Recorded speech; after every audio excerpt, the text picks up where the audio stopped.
All right, this is NVHA 020024. It's May the 17th, 2002. We're at the home of Noonon Holliman, who was in the United States Navy in World War II and also has the distinction of being a Pearl Harbor veteran. Thank you very much for allowing us to come into your home and to do this interview. Let's start out with your full name. Noonon, just a girl's name, the middle name, Holliman. Holliman. Holliman. Right. And what was your date of birth? July 3rd, 1915. Like one day being a firecracker. They celebrate my birthday all over the country every year. They have to do it a day late just to make sure they get it all in. Well, that's great. Well, and what was your rank at discharge? Chief gunner's mate. Chief gunner's mate.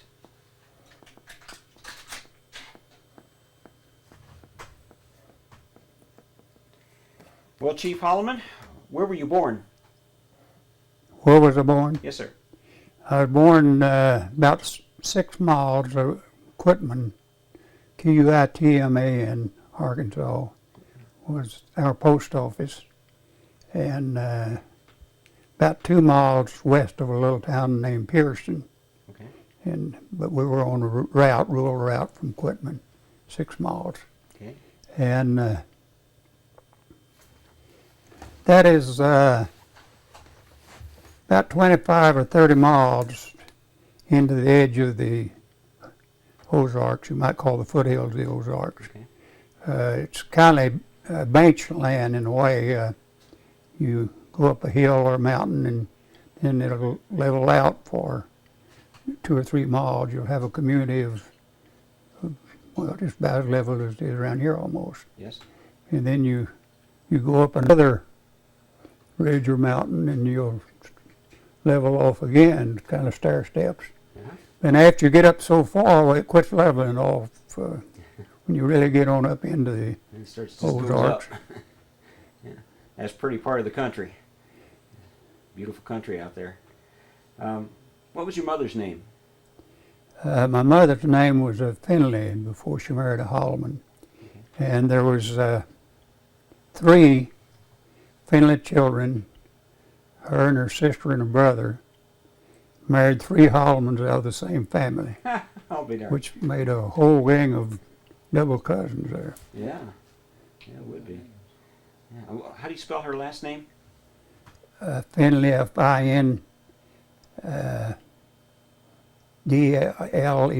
or some spell it F-E-N, but I think most of my relatives spelled it F-I-N. Okay. What was her first name? Nora. Nora Finley Holliman. What was she like? Well,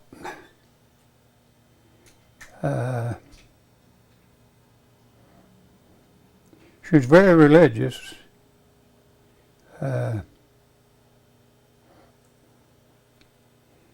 Although there's some things that I didn't see quite like she did, but something be very uncommon today. She read the Bible and had family prayer every night, and of course there was no television. Practically nobody had a radio back then, and so somebody usually would be playing checkers or dominoes or something, and everybody quit whatever they was doing while she was reading the Bible and so forth. Some of the family was Christians, some wasn't, but everybody showed respect and stopped whatever they was doing. Can you describe her, what she looked like? Well, that would be kind of hard for me to do. People got older quicker back then. They spoke of themselves as we older people when they were in their 50s, you know.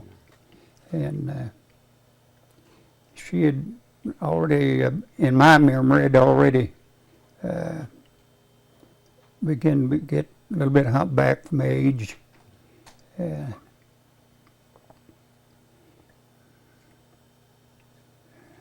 She always wore long hair. She never did, tied it up in a ball on the back of her head. Tell me about your dad. What was his name? His name was William. He was rather a peculiar guy in a way. I guess financially we were probably hooked up about second rating in the community. But he was very stingy concerning the family, anything concerning the family. But he was all the time loaning money out to somebody, never getting it back. Oh. And he wasn't very, very talkative. He didn't say nothing much. Yeah. But he'd squeeze a penny till it hurt. Of course, we bought barrel by the flour back then. Yeah. I mean, flour by the barrel. I got it backward, I guess. It takes a lot of people now say it's 50 pounds, but that's not right. It's 48. 4 48-pound sacks of flour makes a barrel. Okay. And he'd go in one store at the county seat, and what are you getting for a barrel of flour today? Get a price, and he'd go down to another store or two, see if it's a dime cheaper. Oh, that's just good sense. Good budgetary sense. Huh? Did you live on a farm or? Yeah, we lived on a farm. Actually, it's part of Greer's Ferry Lake now. Okay. 144,000 acre lake. Yeah. Little hard to plow when it's underwater like that. What did you think of that when they flooded it over? It kind of would make you sad to see it gone, or didn't really much? Well, it wasn't just a corner of it that was in the lake. The people that owned the land that was actually part of the lake, they really took a beating because the land was appraised at a certain price and paid. Then the people that owned the land around the lake, after the lake was made, well, they're the one that really made the money. I bet. Lakefront property. Do you have any brothers or sisters? I've often said there was 5 we boys and we all had 5 sisters each. Of course, we had the same sister. What were their names? We all lived to be grown except one. There was one baby, that third one down. I'm the youngest of the 10. She died about a week after birth, and all the rest have to be grown. And I had one sister that died with childbirth when she's late married. She was 31 when she married. And outside of that, well, the youngest one to die was 68, I think, after that. Really? Well, that's pretty good. What was your sister's name? Which one? The one that died in childbirth. Clarcy. Clarcy. And what about the one who died as a baby? Her name was Pearl. Pearl? A nice name for a baby. Nice name. What about your brothers? What were their names and what became of them in life? Well, one lives here in Anderson, just older than me. His name's Woodrow. And we're turning entirely opposite. He runs around and shakes hands with everybody. And I usually sit in the corner. If anybody shakes hands with me, they got to come to me. And he said this really happened. He was at some kind of gathering someplace, and he thought he had shook hands with everybody there. And he saw a guy standing over there, and he thought, well, I haven't shook hands with him. And he took out over there to shake hands with him, and he didn't pay much attention on the way over there, and got up 3 or 4 feet from the guy and stuck out his hand and started saying, my name's Holliman. At that time, he hit a mirror with his hand. He's got to shake hands with himself. Now, that's a friendly guy.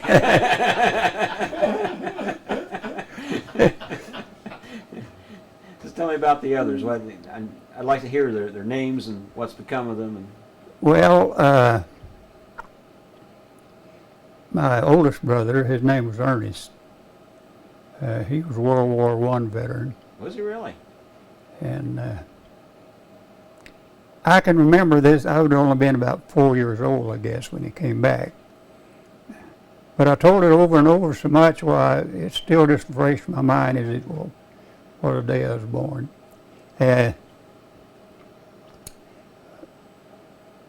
We had a great big fireplace, but on a big old back log and a lot of sticks in front of it, you know. And so we sat in a circle around that, made the wall made a D in the fireplace, and the rest of us would have been part of the D circle.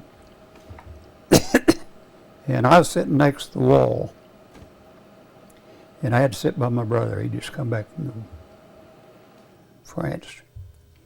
And so he and my dad was sitting close enough that they was both chewing tobacco and spitting in the fireplace.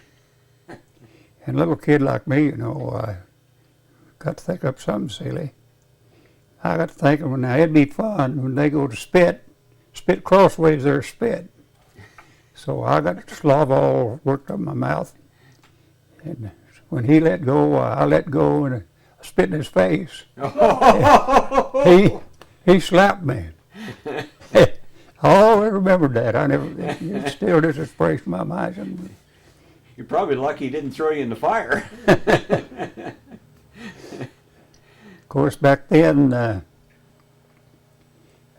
most women folks sat around in the evenings with knitting needles, knitting socks or sweaters or stuff like that. And they still had the old spinning wheel. I can remember my mother spinning yarn on they take the wool, had cards, bristles like 2 of the cards. They'd pull together like that, get those cards full of wool, and then you turn them over.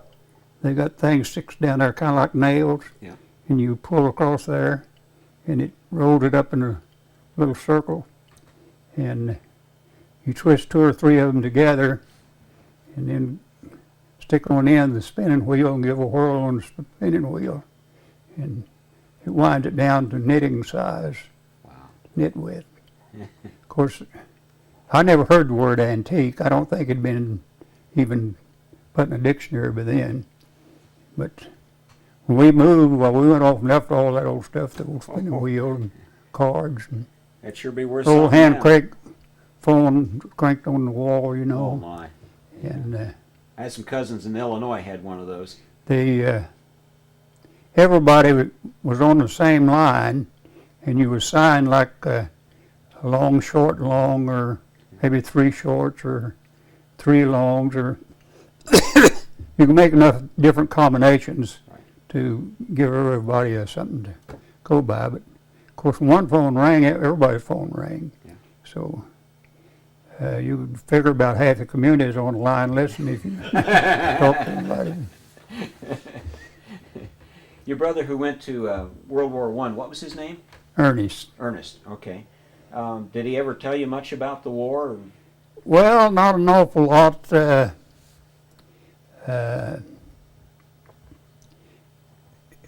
He said he never did actually fire a rifle at a German.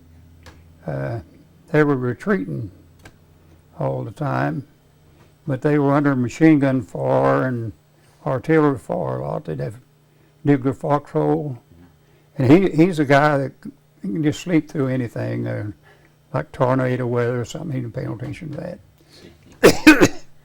He said a shell went off one night close to him, knocked the helmet off his face. He said he just picked it up and laid it back on his face, went back to sleep.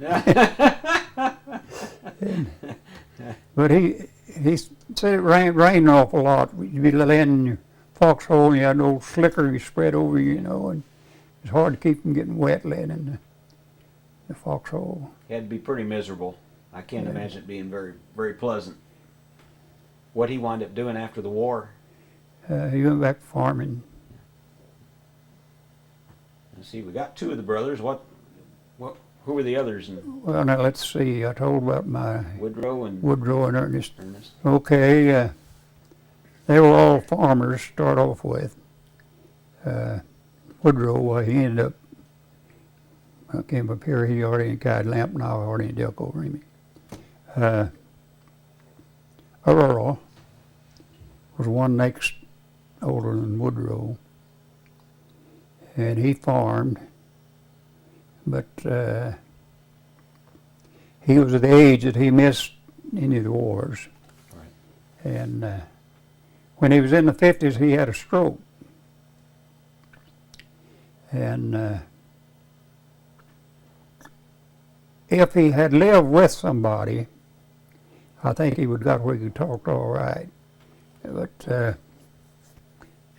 he'd have time organizing his mind how to say something. But if you got an idea of what he's trying to say, and if you said it for him, then he could repeat it perfectly. Right. But he couldn't get it organized. Yeah. And you'd ask him a question that he answered yes or no. Well, he'd answer both ways, yes and no. But he lived until he was 70-something years old after having the stroke in the 50s. Wow, it's a long time. And but he got having bad circulation in his leg. They first took off one foot, and then we went up, finally took up above the knee. On the other leg, same thing. Before he died, why, he had both legs off right along there. That's a shame to get along that. But far.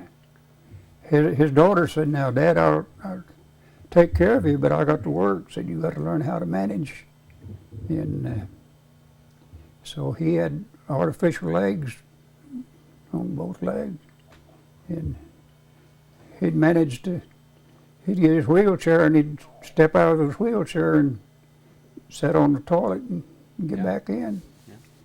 He managed to take care of himself while she was at work. Good for him. And that leaves Guy.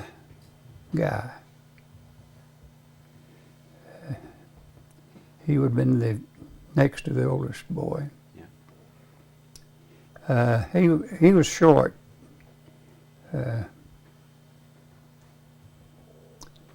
I wouldn't know exactly what height, but he's short compared to the rest of us. Yeah. And he was really a hard worker. He'd work his daylights out.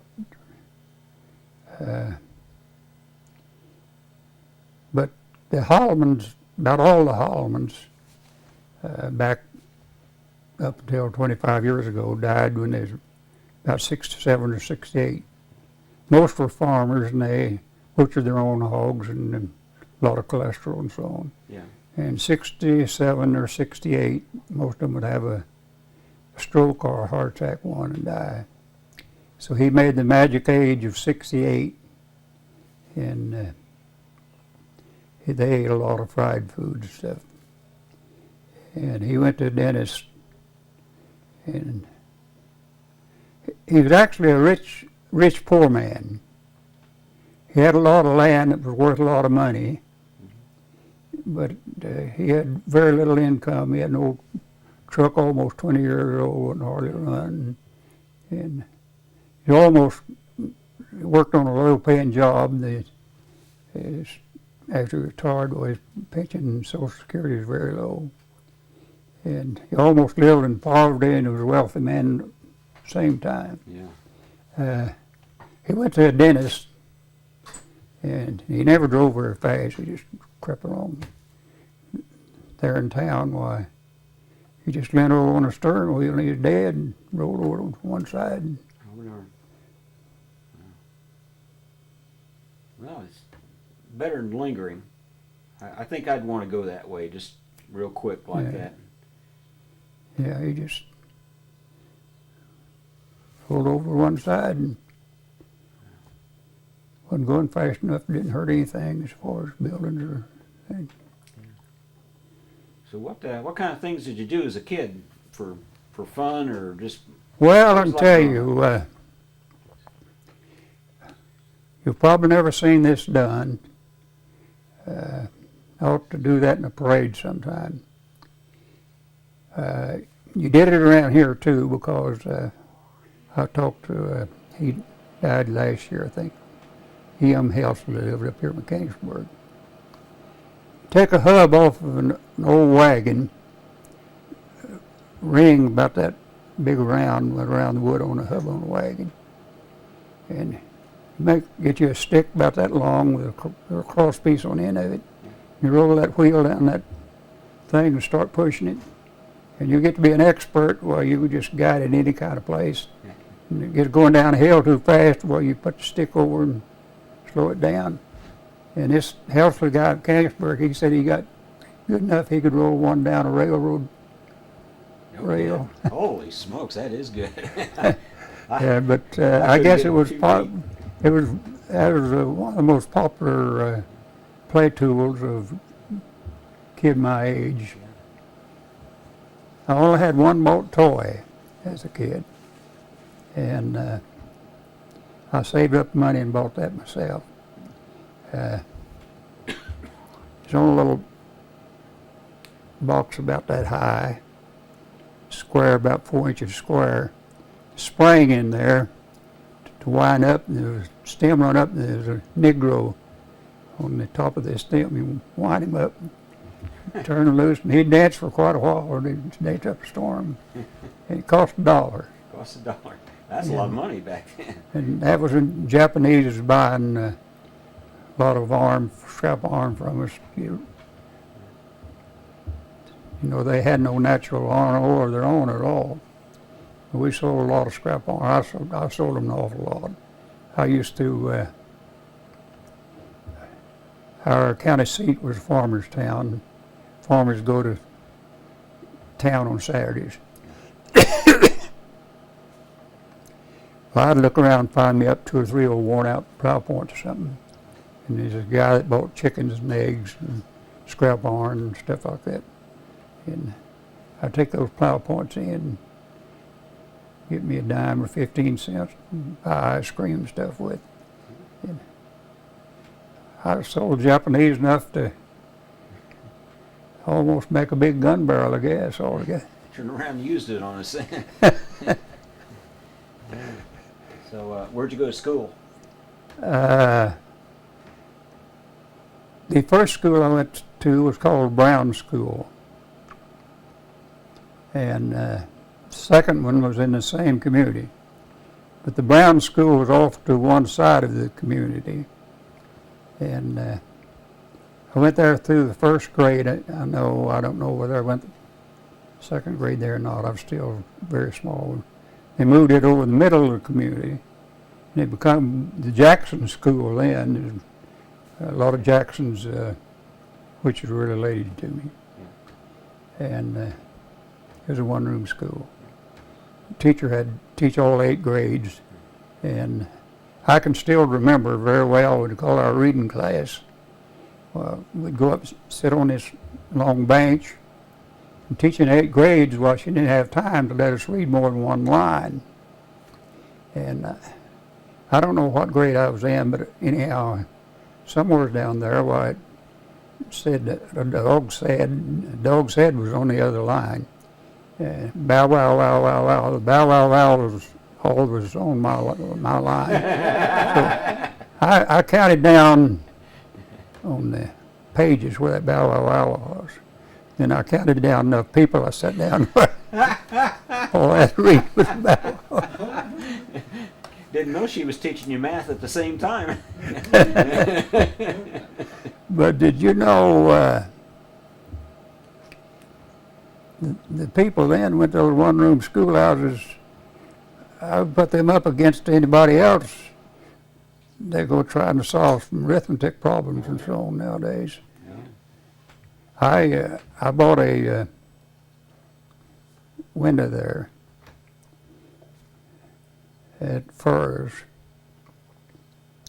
and every question I asked this guy about the price, well, he'd have to run around and punch it on this machine, and there's a woman standing there waiting to be waited on. So he finally got it all figured out, how much one window's going to cost. I said, well, I want 2 of them. And he's completely buffaloed. He wondered what he's going to do with 2. And the woman standing there grinning, and she reached in her purse and took out one of those little calculators and handed to him for him to figure out what 2 would cost. And anybody ought to have been able to figure it up in their head real quick what 2 would be. Oh man. Yeah, these kids run out of batteries today. That'd be the end of it right there. Did you find yourself learning from the older grades while you were sitting there listening to what they were teaching? Well, I don't know. I was always highly motivated. I had no problem of not having interest. I always made good grades. And I don't think I listened to the older grades too much. Then we moved from there when I was 10 years old, and we went to a 2-room school when we moved. 2-room school. How would they divide that up? Well, I was in the 4th grade, and I was in the higher room, so I don't know. Probably 4th grade on up went in the higher room, from 3rd on down in the lower one. I'm not sure about that. Anyhow, this was a tough school. And the year before, why, teacher's going to give this boy a whipping. And they had a community dipper back that time, had a water jug. Everybody drunk out of the same dipper. It hang on the side of the jug. And he gave another boy a nickel to come up and take a switch away from him, hit over the hand with a dipper handle. And so they hired this man and his wife, his teachers, the next year, and they told him they want him to control those boys. And he told them, said, don't you worry about me controlling those boys. So they're under control right now. And you know they were. He had a bluff on them to start with, and nobody ever give him no trouble. He never had no trouble. Isn't that the way it goes? You don't have to do anything as long as they think you're going. I had a teacher had a hand that was real, or a principal had a hand that was big and swollen, and we thought, boy, he hit you one time with that hand, you'd just be flying out into space, and so no one ever crossed him at all. And nicest man you'd ever want to meet. So, did you go to high school? I tried to go to high school. I had to drop out in the 10th grade. My last brother married off, and I was left at the age of 16 to make a living for my mother, my grandmother, and a niece. And that was middle of the Depression, and really we were a part of the Dust Bowl. That part of, we were timbered country there, and dust didn't blow. But we felt the effects every year. In 1930, it come a hard packing rain in May, and didn't rain in enough drip off the house anymore until the 17th of August. Well, 31, the rain came just right. We made a bumper crop. But cotton prices fell down, was only 5 cents a pound. And time you had to hire some extra picking and paid the ginning and so on, why, you didn't have very much left after you. Yeah. And then my brother married that year. And from then on, about the rest of the 30s, why, you'd been better if you never planted anything. You would have looked like you're going to have a bumper crop. You'd have cotton waist high and really beautiful. And you get about 3 days hot wind blowing right out of Texas, and then just burn up everything. Wow. And So we had a mortgage on, we had 120 acres, 40 was in wood, and then the 80 acres, most of it was cleared farmland. There was a mortgage on that 80 cleared. And so we lost it because when $160 a year is what we're going to have to pay when they would caught that up. And I really was a part of the Grapes of Wrath, I guess you might call it. Yeah. I was some of the ones that went to Arizona and California. But we had enough money and made it back to Arkansas. Didn't stay out there. Yeah. So you just went out and harvested the crops and then came back home? Well, larger part of his harvest time I got out there. And got down where they was just scrapping the cotton enough that you just wasn't even making a go of it. You're going behind all the time. And so we decided we had enough money to make it back to Arkansas when we went back. And now times was hard enough back then. I stayed away from a weenie roast high school because everybody had to give 10 cents to buy the weenies. I didn't figure I could afford to get my dime. Yeah, that's tough. And my wife graduated, graduation exercise, with her little toe sticking out through her shoe.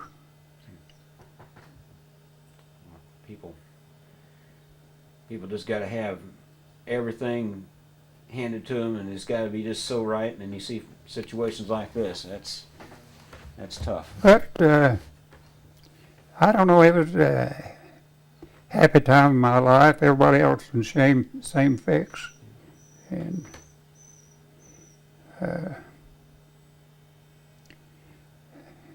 talk about people in poverty now committing crime because of poverty. We didn't even have a key to the house to lock with. Nobody else did either.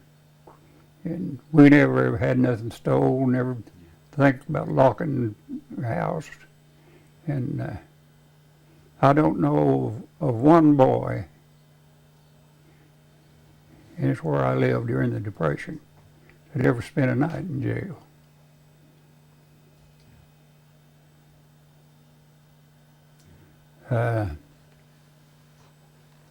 Everybody didn't have money to go. They did have a movie at county seat, but nobody had money to go. So everybody went to church. The very, very roughest guys in the community about everybody went to church. And I don't know. I look back on it in a way as some of the happier part of my life. What was the happy My part? childhood was a happy time, and my teenage years was all right. Even though you take years when didn't make nothing, just barely pay the bank back money borrowed to buy seed and fertilizer. They had a hickory mill there at town that made axe handles and hammer handles and can hook handles and so forth and so on. You could spend two guys spend a day cutting a load, then spend a day hauling it in, and you'd only get about $2.95. Still, that was better than what you might have had if you hadn't had that. But of course, there was no such a thing as welfare then. Right. Were you hungry, or did you have enough to eat? Well, we never did go without anything to eat. Sometimes it was only gravy, biscuits and gravy made out of flour and grease. But, we canned an awful lot of stuff. There was quite a lot of vegetables made before the hot, dry weather hit, you know. And everybody lived off the farm as much as possible, and you'd always buy your sugar and salt, kerosene-free lamps. So, when you were in school, before you had to quit school, did you have any thought for what you might do when you grew up? Were you just going to go into farming, or you have some other plans in mind? Well, I started in being a preacher. I preached around a lot. A lot of guys had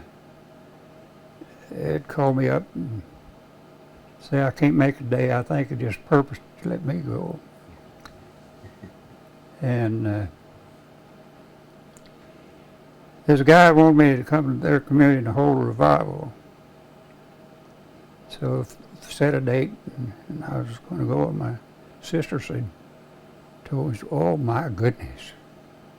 I said, don't go there. She said, they have fights on the church ground there, and they run preachers off.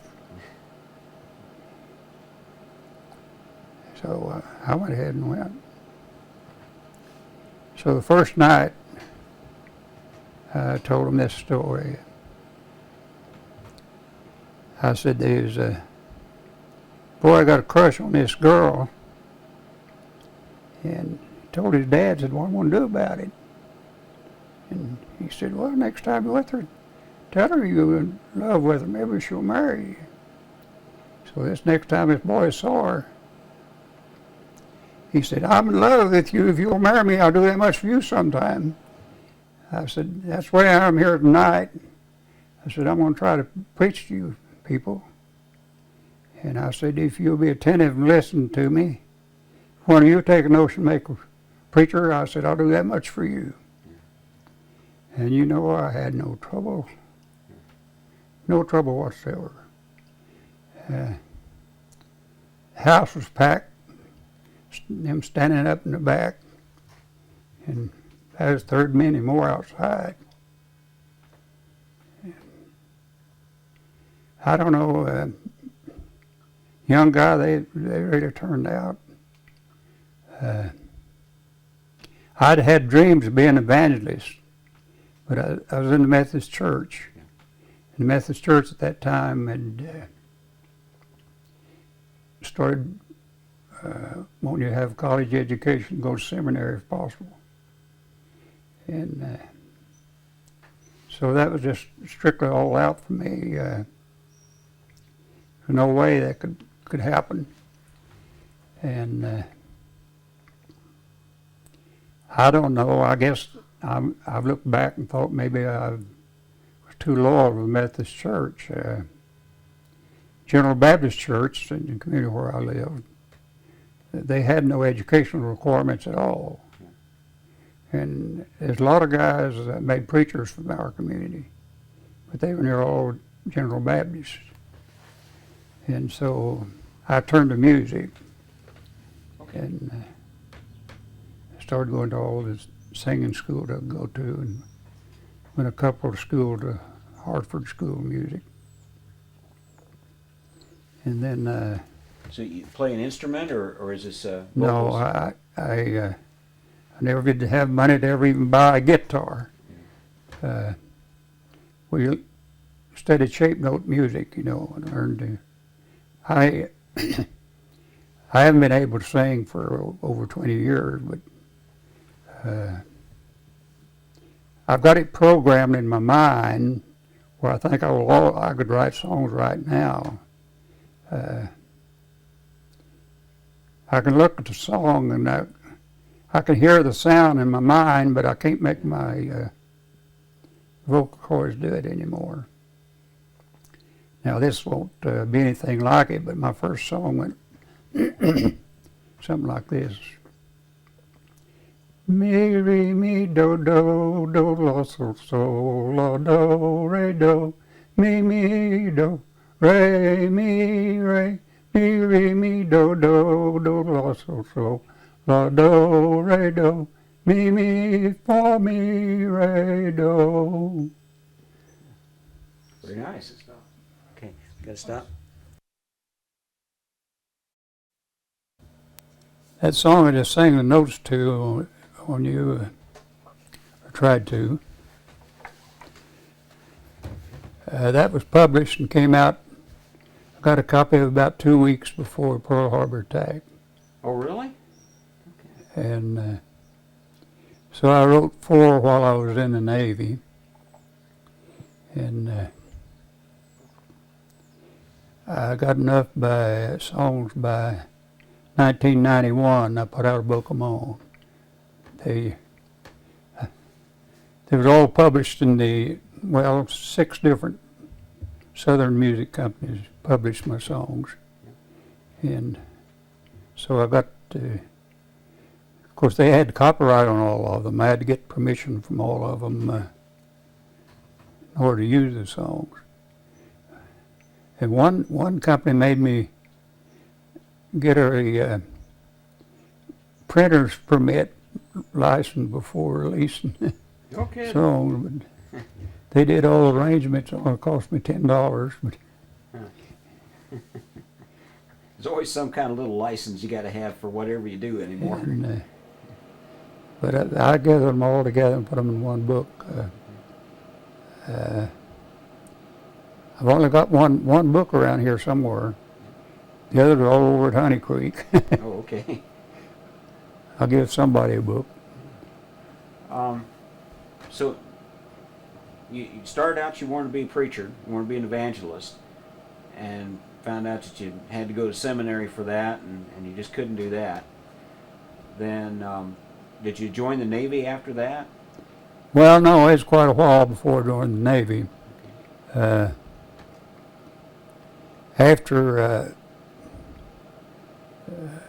lost the farm, I worked around different jobs. I worked sawmills, off bearing slabs. My brother lied to get me a job. They wanted a log cutter for this sawmill, but they wanted experienced hand. And he told them I was experienced, but all sawing I'd done with crosscut saws, cutting wood, or cutting axe handles. Anyhow, I got the job. But I had to walk about 4 miles to work, and then work 10 hours and walk 4 miles back. It's like walking 80 miles. How many days a week? Huh? How many days a week was that? We worked 5, didn't work Saturdays, 5 days. And so I went down there and we cut more logs that first day than we ever cut any time. Well, we carried a wooden wedge. You would stick in her pocket. Carried a crosscut saw, a chopping axe, and a measuring stick. And cutting pine, you had to carry a bottle along with some needles in it and some tractor fuel to oil your saw every little bit on account of raws and a water jug. And so we never rested at all other than just get a drink. We cut log after log, tree after tree. And long about 3 o'clock, I let it out. This my first time cut logs. Got through the saw down and said, let's take a little break. He said, they told me you was an old timer, and he said, I was intending to keep up my end.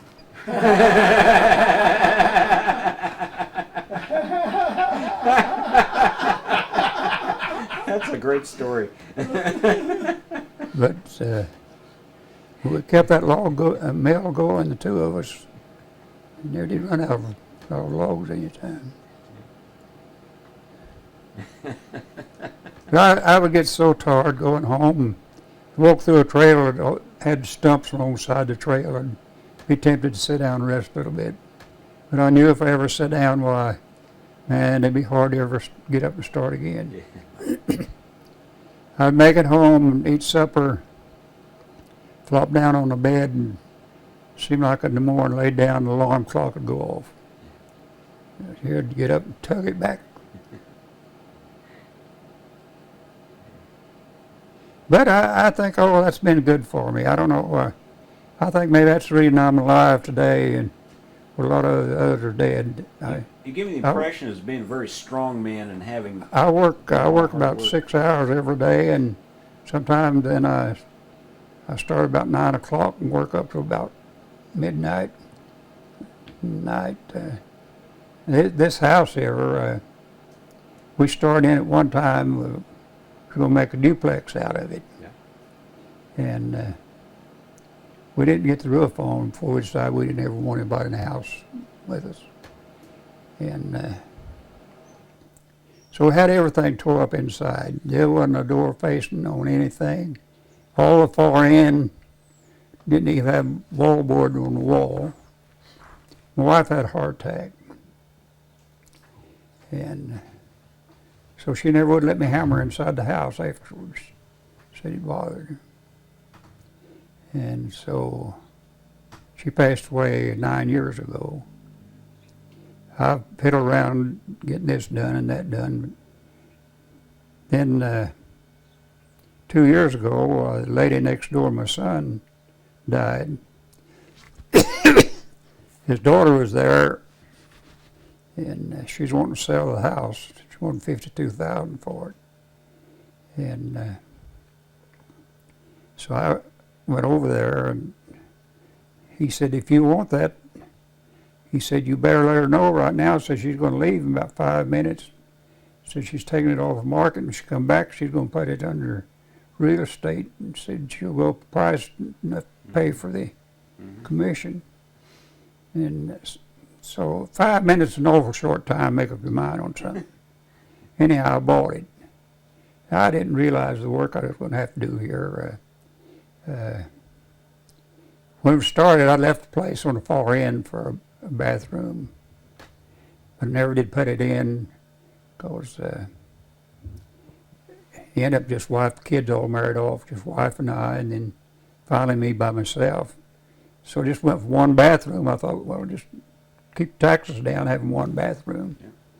So when I decided to sell it, well, I decided to put in 3 bathrooms and cement floors. I'd break out cement where I went, the pipes and so on. And I never hire nothing done. I do all my own work if I can. And so I've got the worst done. I've got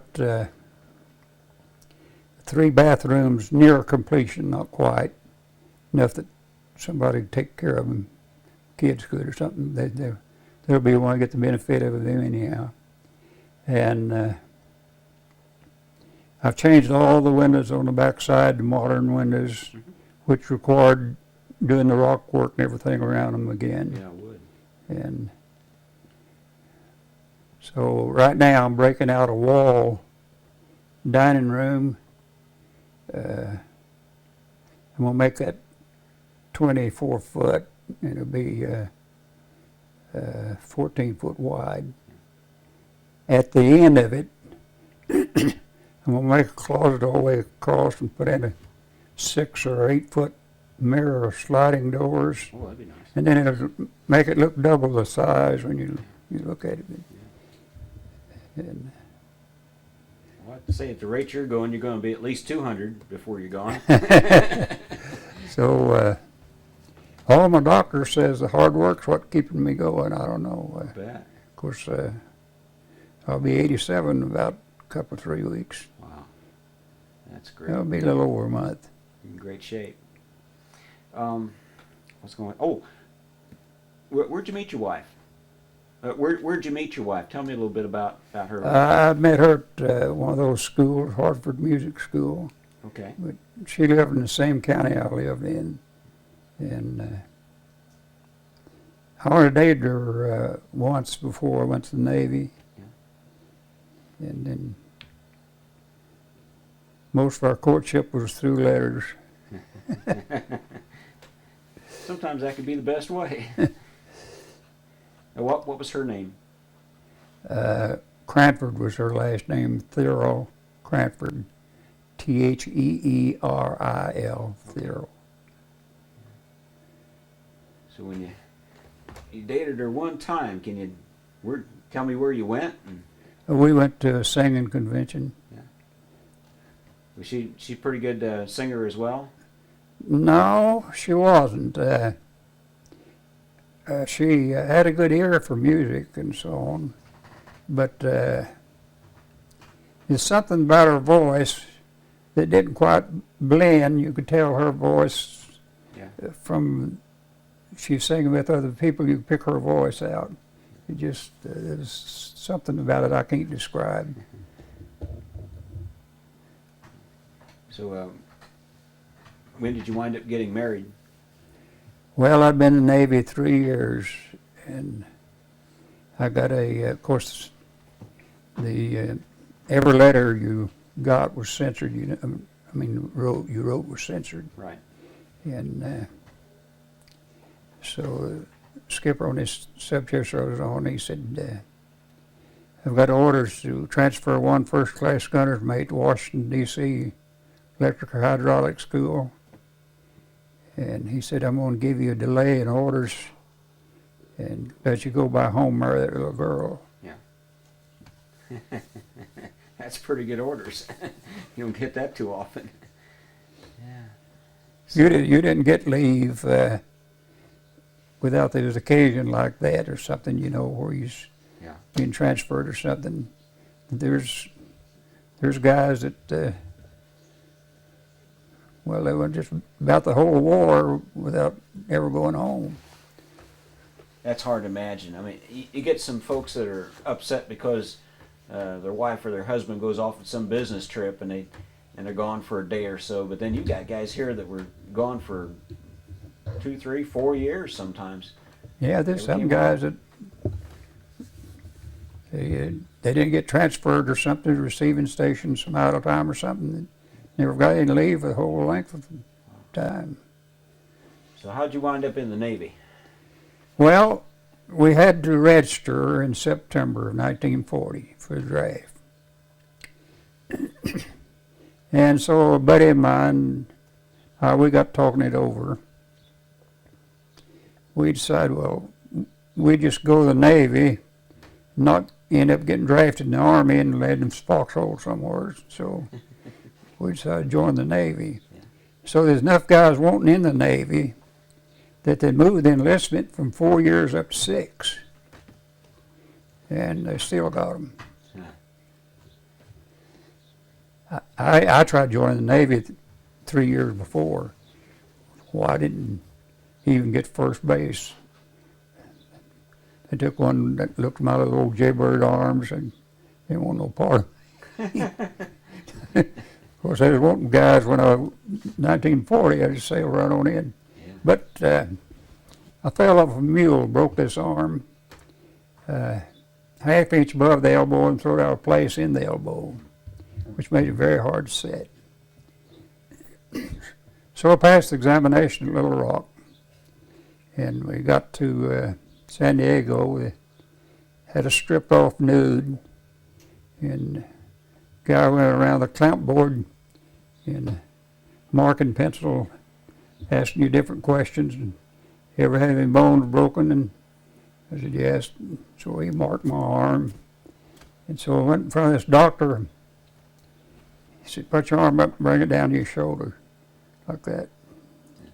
Shook his head. He said, we can't use you. He said, go get your clothes and go to this place and that place and do this and that. Well, I got my clothes and I walked back by him. He stopped me. He said, let me see that arm again. He called another doctor over and said, what do you think about it?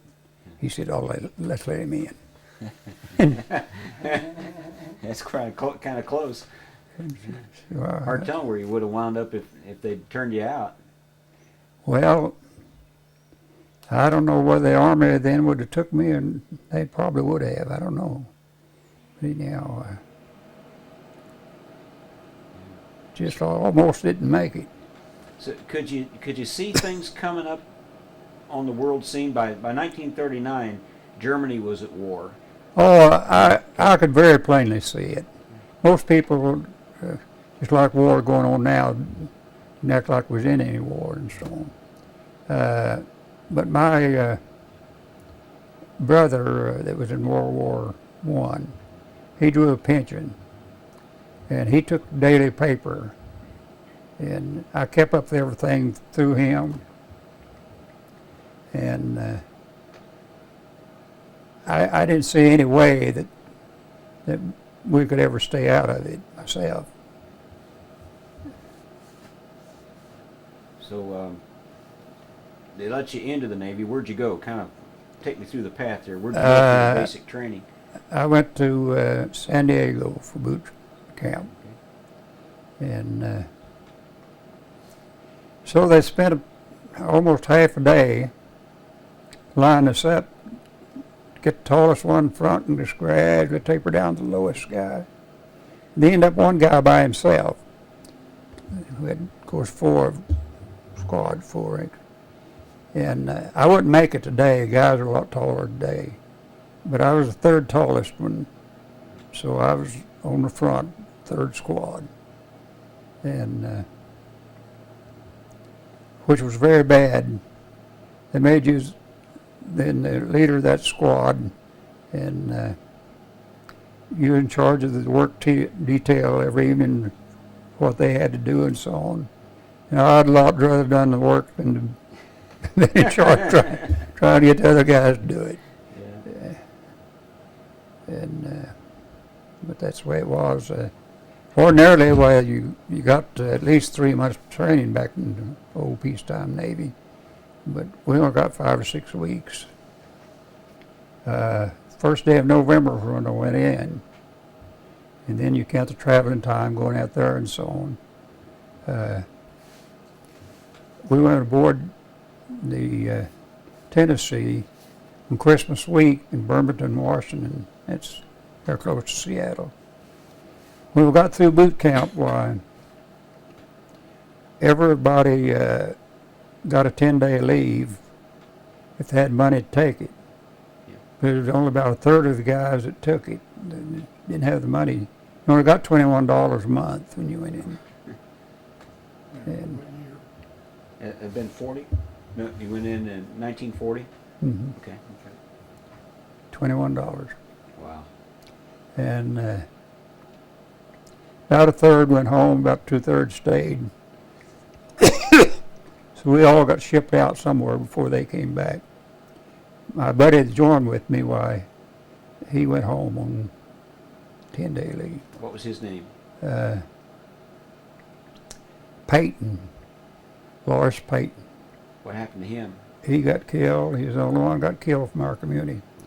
There at Leyte Gulf, the Princeton, I believe it was, aircraft carrier, had took a bomb hit, and he's on the cruiser Richmond. They went alongside to fight for, and a niece of his got in contact here a while back with somebody through the internet. It was on the rich, and he said they got the far put out, thought they had it out, and the Richmond is still alongside. And he said a little ball of blue, far about the size of a basketball, flew out of the hangar hole where that bomb had come out, and said he immediately hit the deck, and that aircraft carrier blew and threw him somewhere and knocked him in something, and anyhow he had to have a leg amputated. And so I don't know whether Lars was back on the cruiser when he got killed or whether he was on the aircraft carrier. I've got a picture of the explosion on film of the ship. Got a picture of the cruiser going alongside. I've got 16 hours of tape on the Navy. Yeah, you got quite a collection. But he was the only one that from our community that got killed in the war. So What's the, some of the fellows got leave and the others didn't. One didn't have the money. So what? And well, Kinda most of the get guys in our company was from the what you would call Dust Bowl area, affected by the Dust Bowl area, Yes. and most of them just didn't have no money. Yeah. Fact of business, the wages better in the north than more in the south. And the more temptation to join the Navy in the south. The Navy was far more Southerners according to population of peacetime Navy than it was Northerners because of the wage difference in wage. You see, now you were on the Tennessee, you said? Yeah. That was battleship, right? Mm-hmm. Was that at Pearl Harbor? Was the Tennessee at Pearl Harbor? I'm trying to think of Yeah. Battleship Row there. Yeah. Oh, I started to get up. I got a map there of the big map of Pearl Harbor where there's all that and everything. Well, tell you what, when we get toward the end of this, what we'll do is we'll just have you go over to the map and we'll take the camera over and just take some pictures of it. You can kind of show us some of that Mm-hmm. on the map. And so you, after the leave, what happened there? Where'd you go from there? After, you mean when I went on the Tennessee? Yeah. Okay. It had just come out of repairs there at Birmingham and been finished repaired.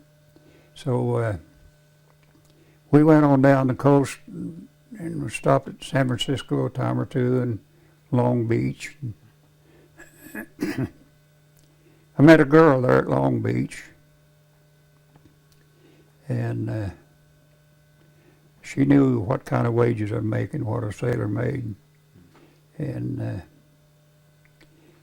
all I could afford was maybe one hot dog, one ride. They had a like carnival, you know, there, Yeah. and we just walked around and hold hands, and so on, and come in. Well, I'd call her up, and she'd come down and meet me about every time. And, She must have liked what she saw. but she knew I didn't have no money and wasn't able to. But we, I can't remember just exactly when. We didn't stay there very long till we left for Pearl Harbor. And then we got out there, the 8 battleships.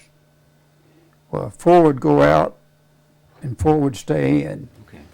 When that 4 would come in, the other 4 would go out. During the whole year, it was that way. Never at one time had all of them been in port same time until December 7th. Wow. What'd you think of Hawaii when you got out there? I tell you, it's one of the most wonderful places I know of. But I wouldn't ever want to live there. Yeah.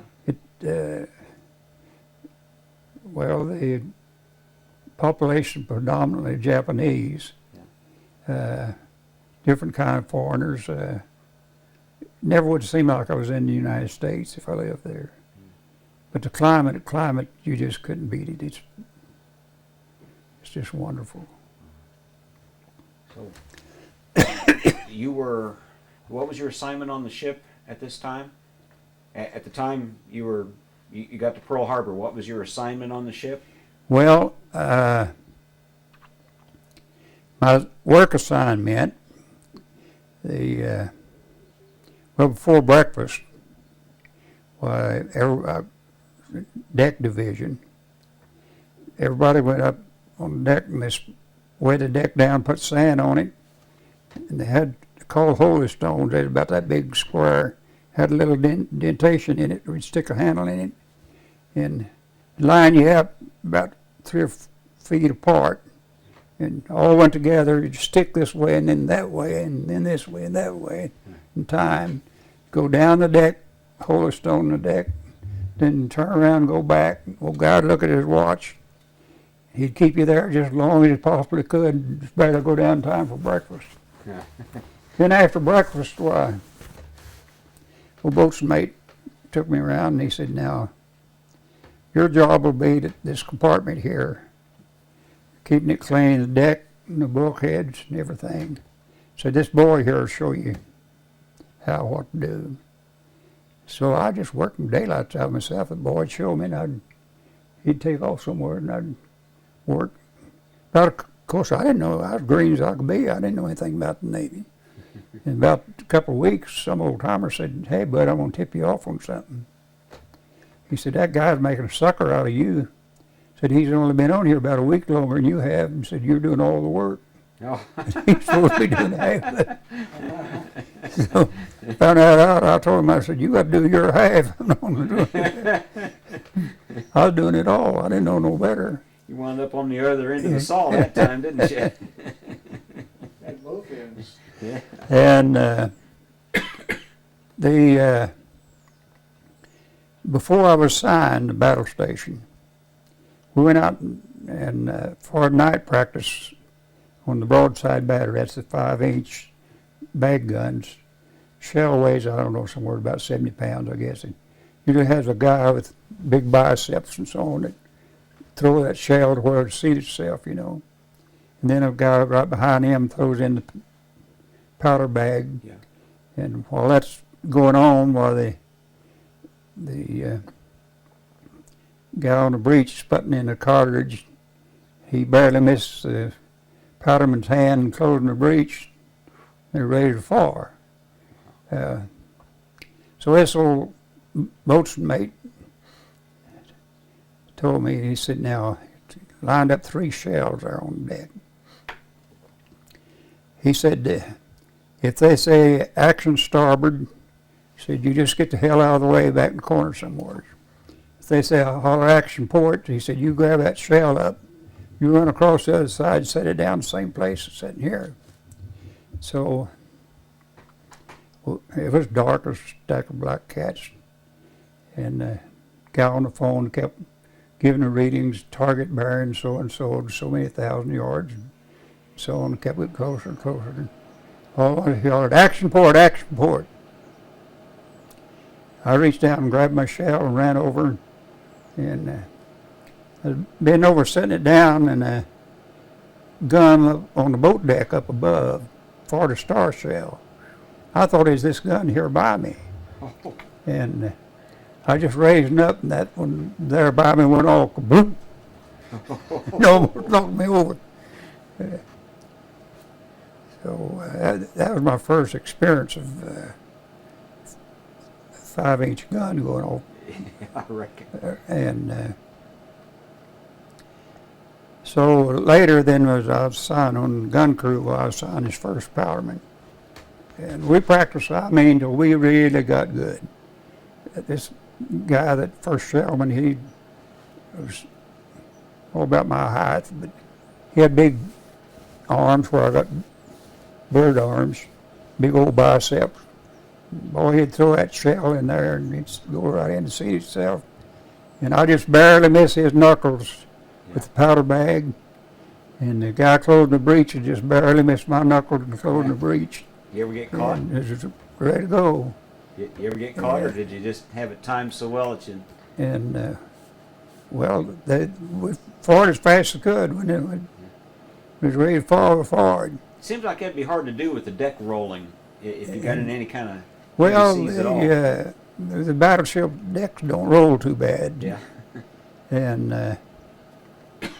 there was never, after the war, there was never no efficiency like that, because expanding the Navy, well, they was all the time transferring guys out with experience on new ships and bringing in new ones.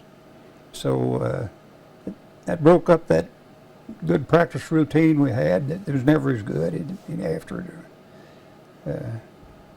Of course, it had to be done. The new ships had to have so many guys with experience, you know. Yeah. So then we went out one night, and no, that's daytime. We were going farther than main battery, the 14-inch, and the cushion was bad enough. We had a jute box. They wrapped it up in life jackets and swung it from the ceiling on ropes. Yeah. And I said ceiling, boy, I get in trouble there. Overhead. So while they was firing the number 4, 3, and 4 turrets, well, all the old timers get up there on the 5-inch and look through binoculars and watch the shell either hit or miss the target. They had a ship pulling the target over the horizon. And so time they got ready for number 2, well, number 2 was trained out there where the concussion, really come in on us. And all the guys backed up way back in the corner and left the gun bare, nobody on it. And a new kid on there thought, boy, there's an opportunity for me to see.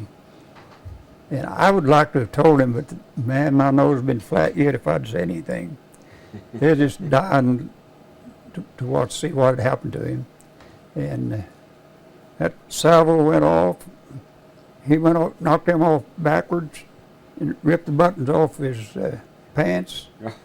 And he jumped up and ran over to casemate door, going over next, and there's a brass flap there where you can pass shells through. Yeah. Next salvo went off, and the concussion made that thing come out and hit him. And I don't know, that poor guy, he may have suffered all his life from that, I don't know. Oh, that's a lot of concussion there. 14-inch shell weighs over 2,000 pounds, and he was over 400 pounds of powder behind it. Yeah, it'd knock you down, that's for sure. So you were at Pearl Harbor almost a year before the raid. I went in November, and then it had been a year and 1 month, 7 days. Okay. So what'd you do at Pearl Harbor during that time? Was it kind of a quiet place, or? Well, it was overrun, Honolulu. It was overrun with servicemen. Of course, you had the biggest part of the Pacific Fleet out there, you know.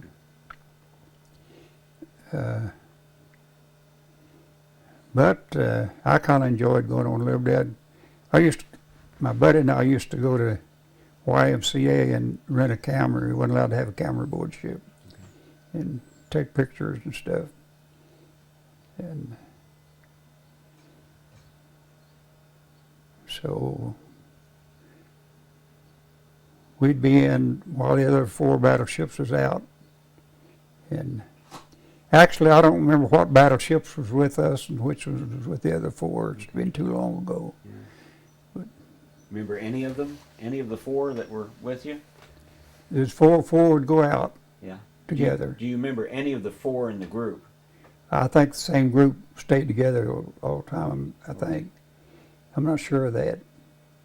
But 4 of us would go out, and the other 4 would stay, and when we came in, the other 4 would go out. Did anything change during that time frame to make them put the whole 8 together, or did it just work out that way? I can't tell you why they. Now, in this movie, Tora, right? They kept the 4 there. 8 there. When they sent those 2 aircraft carriers, one to Wake, one to Midway, because of not having no air cover out at sea. But the 8 was already in there before they got the orders to go. Why there were 8 there at the same time never had happened before, I don't know. Were they there for very long? Were they there for? I don't remember how long we'd been in. It's been too long ago. I can't quite tell you. Not very long. But can you figure, maybe a week they were all together, or a month they were all together? Can you? It wouldn't have been more than a week, I wouldn't think. Yeah. Wow. Well, that's a real window of opportunity there. How would the Japanese have known that all 8 were going to be there at the same time, or maybe they just didn't plan for that? Maybe they just planned for whatever Well, was going to be there. That I don't know. Of course, they had more spies in the one book I read. This guy every day that worked in the embassy over there go up on the hillside and sit up there and watch the ships. Mm. So on. Yeah. And I don't see how in the world, with Japan taking all the places there, like a piece of paper showed you a while ago, starting in 37, why in the world that we sat around and not do anything as far as preparing. 37, we wasn't doing a thing in the world towards getting ready. Yeah. Did you do anything special there to prepare for Japanese? Well, I wouldn't done anything to prepare for that, no, but they'd started in to try to increase the Navy, to build a 2-ocean Navy. Okay. But things were moving entirely too slow. We were really, I didn't know how bad antique we were until after the attack. Yeah. I thought, well, the impression that everybody had, that, well, we could lick Japanese anytime we wanted to. Yeah.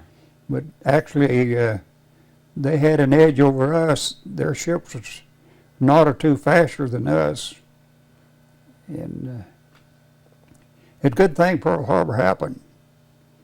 If we had ever started the war with them out at sea somewhere, and then with about 12 aircraft carriers and us with only 3 in the Pacific at the time of Pearl Harbor, 1 was on the West Coast being repaired, only 2 out there. If you went up against 12 aircraft carriers with only 2, and then with better speed than us, they laid off a distance until they sunk everything we had. You sure would have.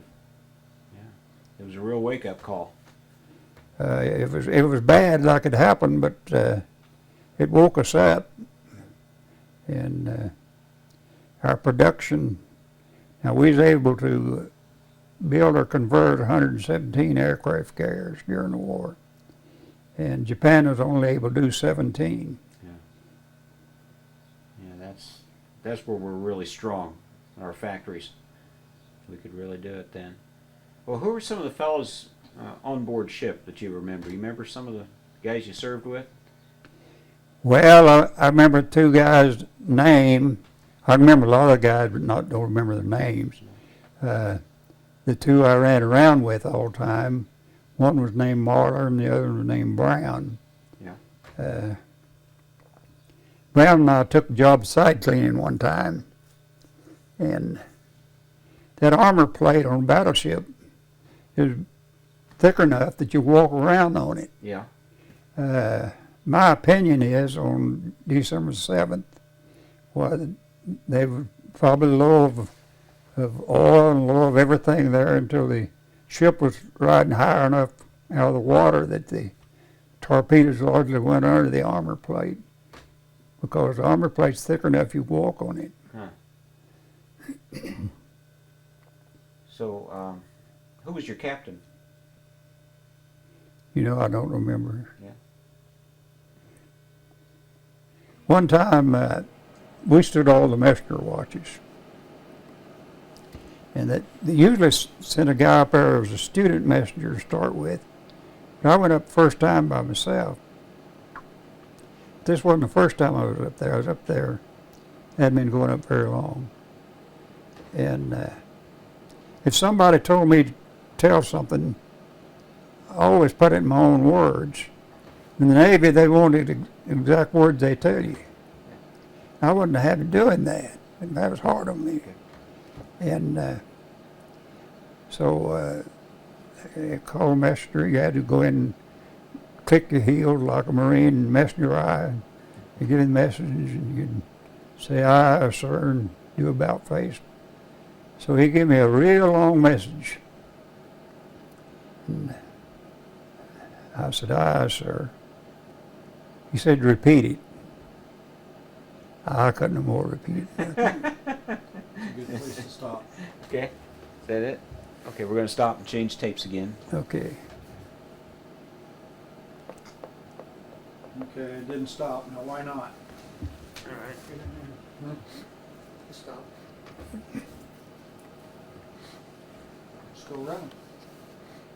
Did you get your tape over here? It's paused.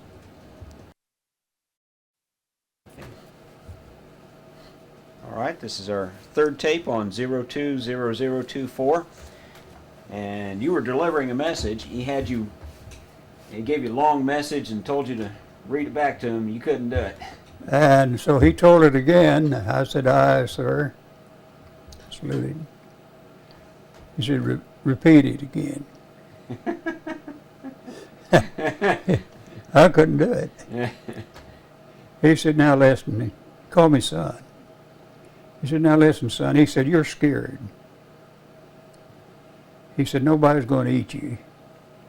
He said, I'm going to tell it to you again real slow. And he told it to me real slow.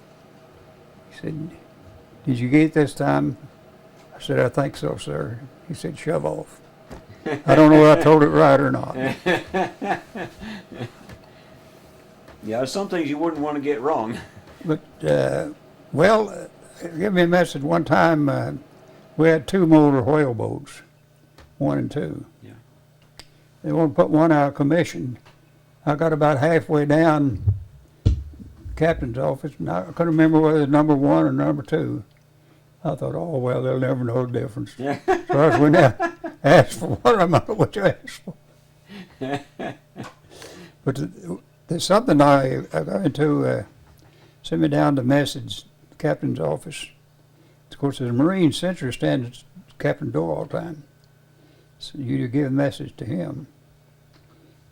He said, well, what in the world am I going to do? He said, the captain's wife's in there, and he said, under no circumstance to disturb him. I said, well, I've delivered a message. I said, you got a problem. I don't know why. So time came down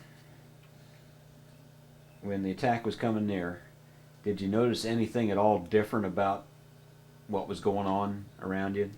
It was Concerning it might be an attack or something. Yeah. Did you train different or drill different or? No, for every time we went out, well, we drilled all the time. All same thing. So it was a total surprise. You just didn't have any idea that it was really gonna. Well, you knew you were training for war, but you didn't really know that. We trained all the time. We had general quarters. Of course, worst time for submarines, you know, is daybreak. Right. Always at daybreak is always general quarters, just like war was going on, and we was forever having general quarters and going through all the routine. Did you There ever was see? nothing wrong with our drill. They really drilled all the time. Did you see any submarines while you were out, or No. didn't pick up on anything like that? Now, as we get into this thing, if there's anything you don't want to talk about, you just wave us off. You know, we're not going to put you through anything it's really you don't want to do. But December 7th, 1941, I often ask fellows, where were you when they heard about Pearl Harbor? Well, I know where you were. You were there. Can you tell me? Just start with the start of the day. I mean. Okay.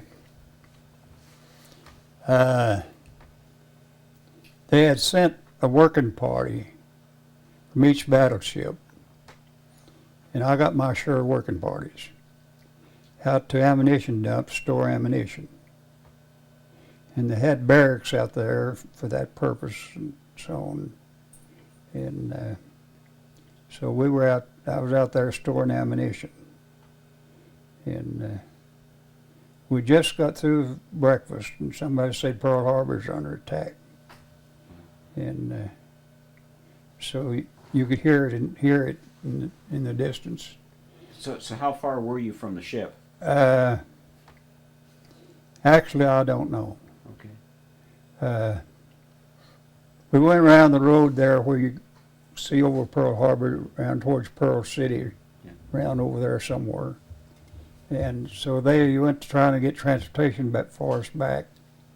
And we come around that road where you overlook Pearl Harbor. You can see all the ships that were sunk and just how they look. And this Jap flight commander made his final flight over, taking pictures, looking at it, you know. And the ships that were capable of firing, they all started firing at him. So that gives the exact time that I came back. Okay. As we was coming around. Then they put us off at the receiving station. And I went out for a while and helped build a sandbag around a machine gun. And then they got a call for volunteers to go to Tennessee to fight fire. So that's the way I got back aboard. Okay. I volunteered to go back to Tennessee. And so they put me back there on the back.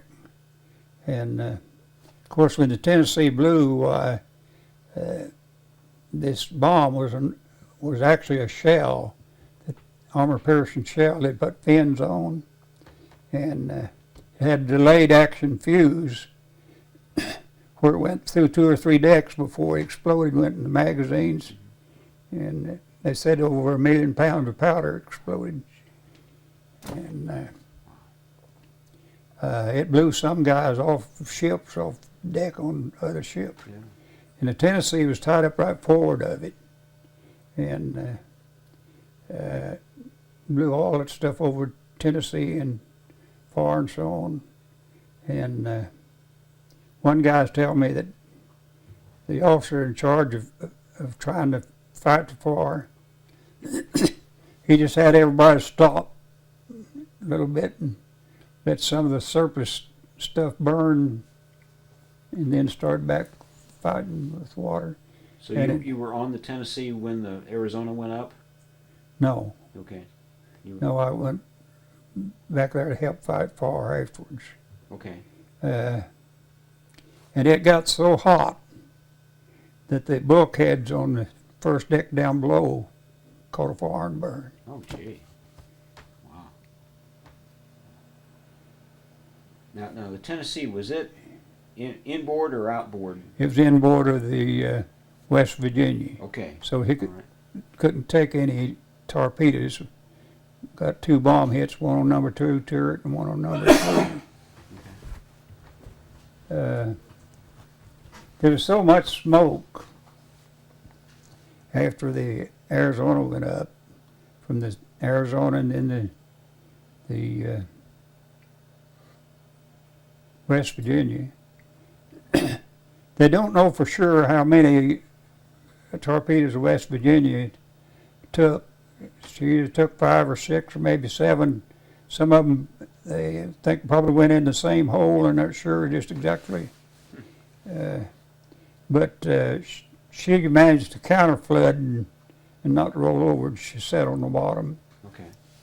And where the now there's another thing I wanted to say. They was going to have an admiral inspection, and they had all watertight integrity was open, all the hatches, clear down to the keel of the ship. Oh, man. That's the reason the Oklahoma did down so quick. Yeah. If things had been closed, why, it wouldn't happen that quick. And so the West Virginia was able to counterflood and settle down straight. Now it counterflooded. Is that by order of the captain? Did the captain manage to counterflood it, or was it just the type of hits it got caused it to counterflood? Well, no, they don't automatically counterflood. Somebody's got to do it. Okay, but it was something that the captain helped control, as opposed to just being counterflooded because it just got hit in the right places. Now, there's a lot of officers wasn't aboard ship. Enlisted men, your liberty was up at 1 o'clock. Yeah. Without you had a wife over there or someplace to stay. So about all enlisted men were aboard, but a lot of officers wasn't.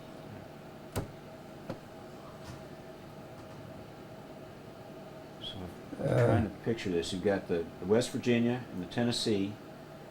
The Arizona must have been right in front of you. She would have been right behind us. Right behind you. Okay, I've got the picture now. I've seen the graph on it, and I just can't remember right now. Something else that is never told. We were still operating under peacetime regulations. When you go in port, all ammunition other than what's on a ready gun sent down below and locked up in the magazine, and the key in the custody of the commanding officer. Oh, gee. And so they had to beat locks off with sledgehammers and picks and everything else to get ammunition to even start firing with. Did you see the Oklahoma roll over? Did you see it as it was No, moving? it was already rolled over before. Had to be a pretty sickening sight. It really looked, come around that, up there where you can see all the ships. Well, it just didn't look like we had nothing left.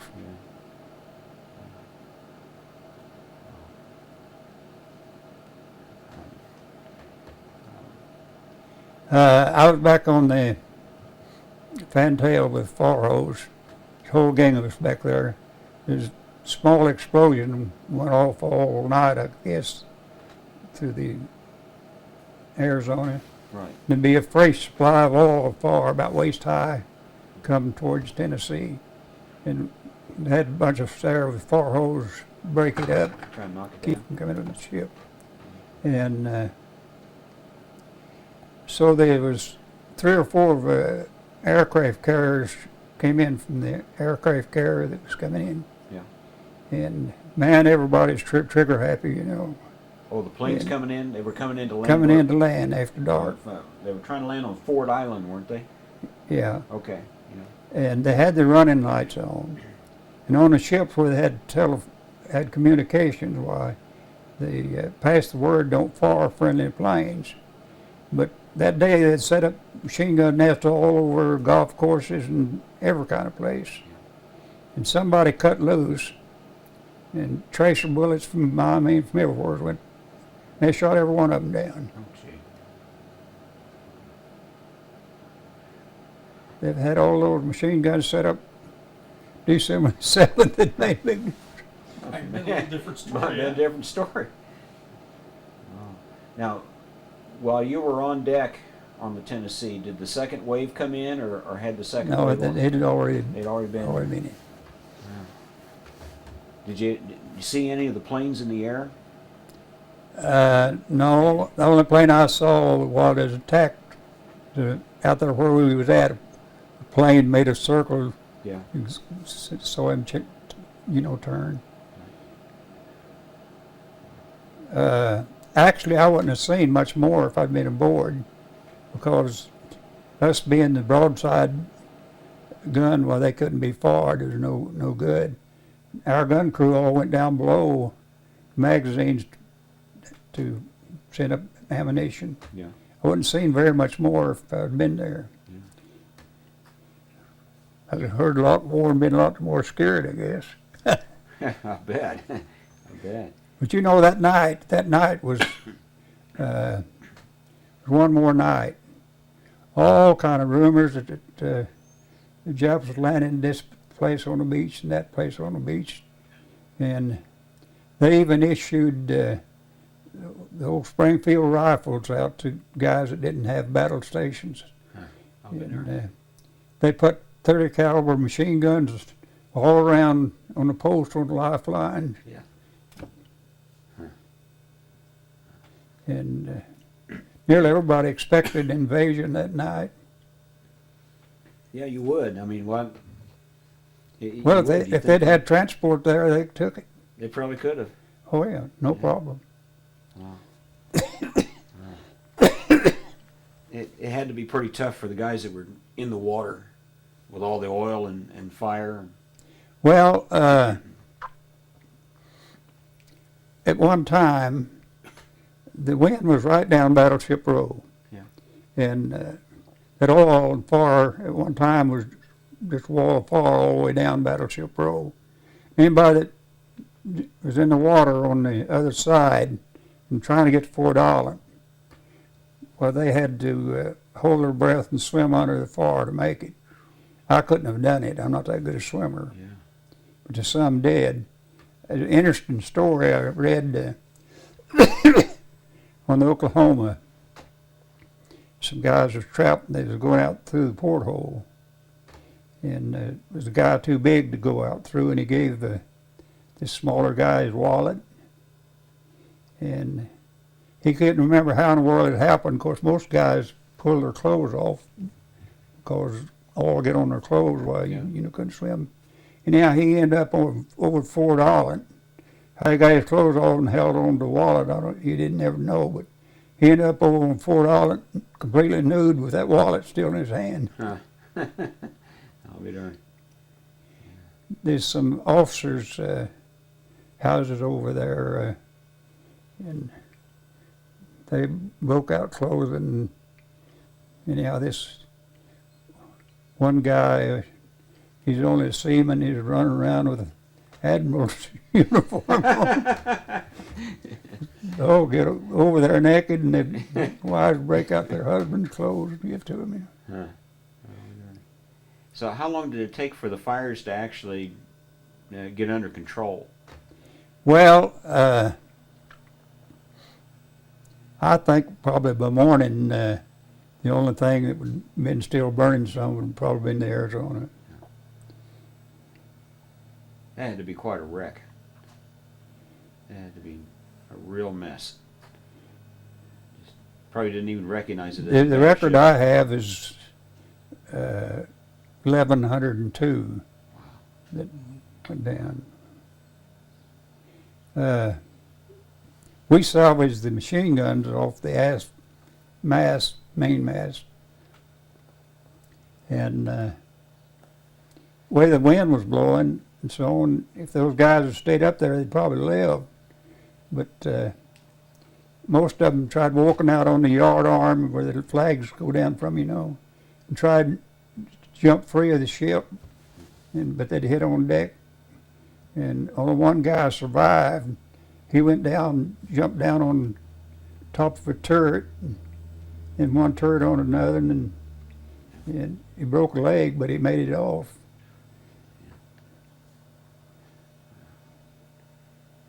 So what kind of damage did the Tennessee sustain?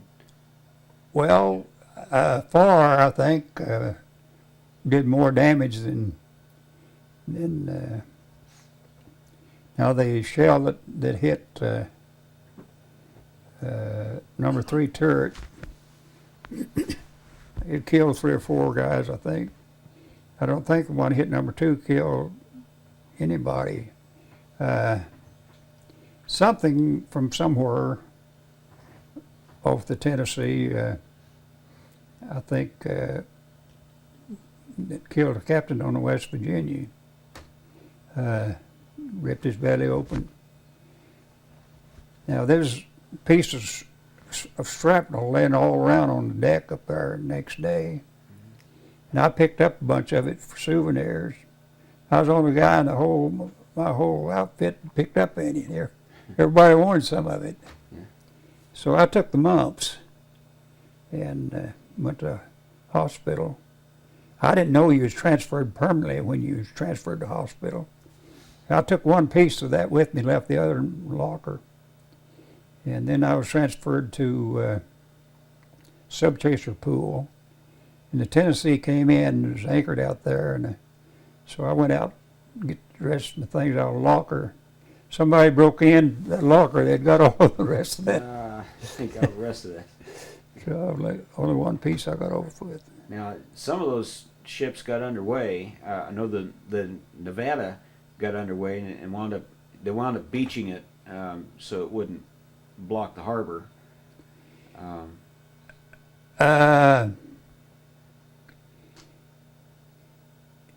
The Nevada got underway, and they jumped on her. Every plane up there, I think, tried to sink her. Yeah. And she was really getting in a bad way, and she beached it on purpose to keep from sinking in the channel. Yeah. So the Tennessee was still in fairly good shape. Well, And the Nevada, of course, we had number 2 and number 3 gun both had one gun that was hanging down. gee, Now the Rady gun that they started firing with, that had ammunition to begin with, on the Tennessee, it got so hot that all the paint came off the barrel on it, shredded off and sheds came off. Of course, they had to replace that. We went into Birmingham, Washington, 3 of us, Tennessee and the Maryland and the Pennsylvania. Okay. And there was a whole gang of yard workmen there, several hundred waiting, quick as a gangplank, and well, then came aboard. And you know, union's all right, but in a time like that, well, I think you ought to bend a little bit of some of the rules. Yeah. Boy, they didn't bend nothing. If something had to be picked up there, moved over here or something before a guy did something with it. If it wasn't his job, he'd wait a couple hours for somebody to move it. Yeah, there wasn't time to be doing that. And there was an awful lot of sitting around there because of not doing somebody else's job. Did they treat you any different being in Washington, back in Washington State, because you'd been to Pearl Harbor? Anybody come up to you and wanting to know about it, or? No. You wasn't allowed to tell anyhow. Right. They waited a year before they released the pictures and information. You wasn't supposed to tell.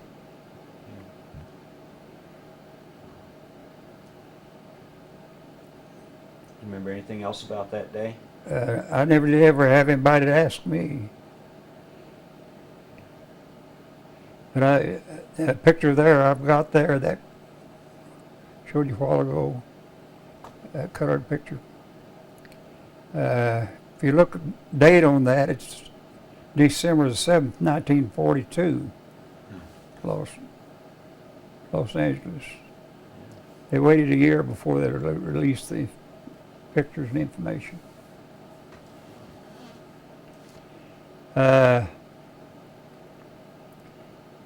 They gave us a card after so long, I don't know how long, and it was already made out. You just had to check, I'm all right, or something like that. Oh, They mailed. yeah. And so different ones asked my brother about me, and he said he didn't know, he hadn't heard. And of course my mother, and she got the card, well, they didn't have telephones. And so they thought it was a patriotic thing to do. They put up a big tent and had a county-wide revival there on the court square. And this one preacher got up and sang that song that I was singing notes on a while ago. And So he told her that I lost my life at Pearl Harbor. So there's a lot of people a year or so find out that it didn't. I'm glad you didn't. I'm glad you made it through. So you were reassigned to a sub chaser? When I left there, they sent me then to Miami, Florida, and I went through a sub chaser training school. And I went from there to Philadelphia to pick up a new sub chaser. And we got this new sub chaser, and of course, well, there's only about 3 or 4 of us that ever been to sea. Most of the guys all new. And we had an old 3-inch 23 on there that you trained it with your shoulder here, pitch against your shoulder, and had the little wheel to crank it up and down. Man, the way that sub chaser rolled and pitched like that and so on, they threw the orange crate out there. They was going to try shooting at that orange crate. And so this guy was trying to keep on it, you know, and they said far, and just about that time where it rolled where the gun was pointing down like that, hit the water right there close to the sub chaser, and way out there like that. You couldn't have hit nothing that. Yeah, just not quite as steady as the Tennessee, was it? Oh, that sub chaser beat your brains out. Yeah. With chains, you bump, come down with chains, you know, and guys rolled up a blanket and put on the outside edge, that way we'd sleep in a hole. If you didn't, well, you'd throw you out. You'd go up, well, sometimes the chain would actually get slack and come down and hit with a bang. Oh, and that thing, you'd go up with a wave, and part time you'd make it over the top, other time you wouldn't, you'd slide off sideways back down the hole. What was the name of the sub chaser? Do you remember? Didn't have no name, 636. 636, huh? Did you get out and chase any subs, or? Well, we never made but one run on a sub. We was in a convoy going from Jamaica to Panama. It's a pretty big convoy. And we got a contact on the sound gear and made a run, dropped depth charges. Main time, well, then we got our formation. And of course, Gary, all the guys knew on there, you know. And so there's a destroyer started challenging, sent a challenge signal. And the signalman, while he was watching the action, he wasn't paying attention. That he didn't answer, and then put a shell across her bow. Oh! That kind of woke him up. He got, but we didn't. Nothing didn't rear up like in John Wayne movie and come down. Yeah. I don't know we did any damage or not. You started out in the Pacific, then you wound up in the Atlantic. Did you finish out the war in the Atlantic? No, we went right down the Panama Canal and right through the canal. Oh, you went around.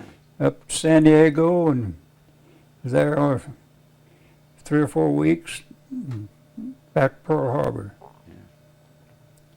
Then we patrolled around, escorted old tankers to freighters to different islands. I went to every island out there, I think, in the Hawaiian group except Molokai, the one that had the leopard colony.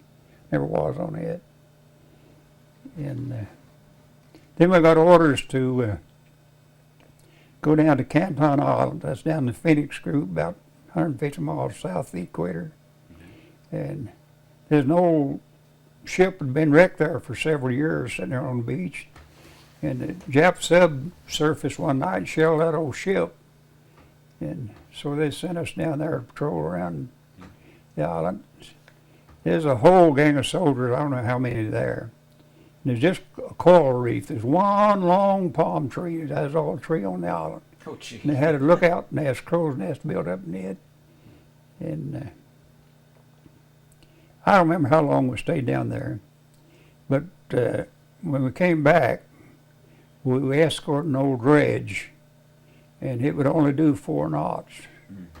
And so we only ran on one motor, and you couldn't tell we was moving at all. It just looked like we was just sitting out there, you know. And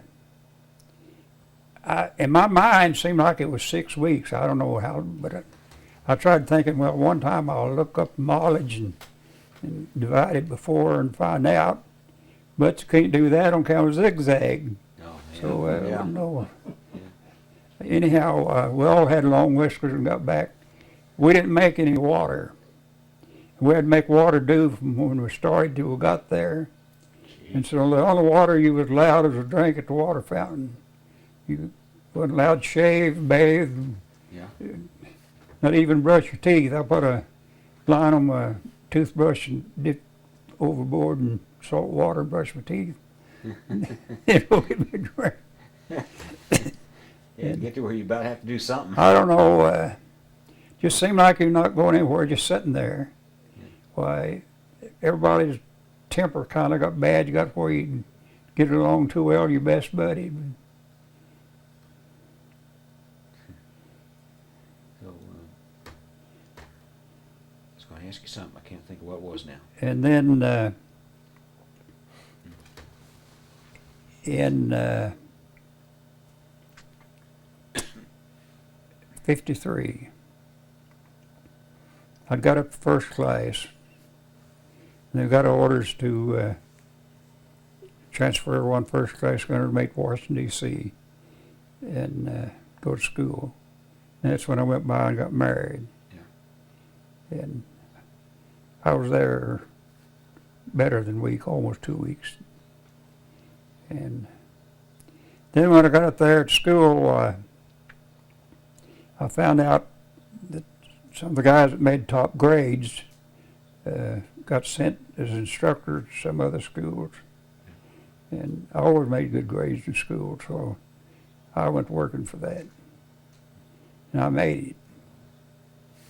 So I got sent to Dahlgren, Virginia, to gunner's mate school. Actually, the school was really a working party.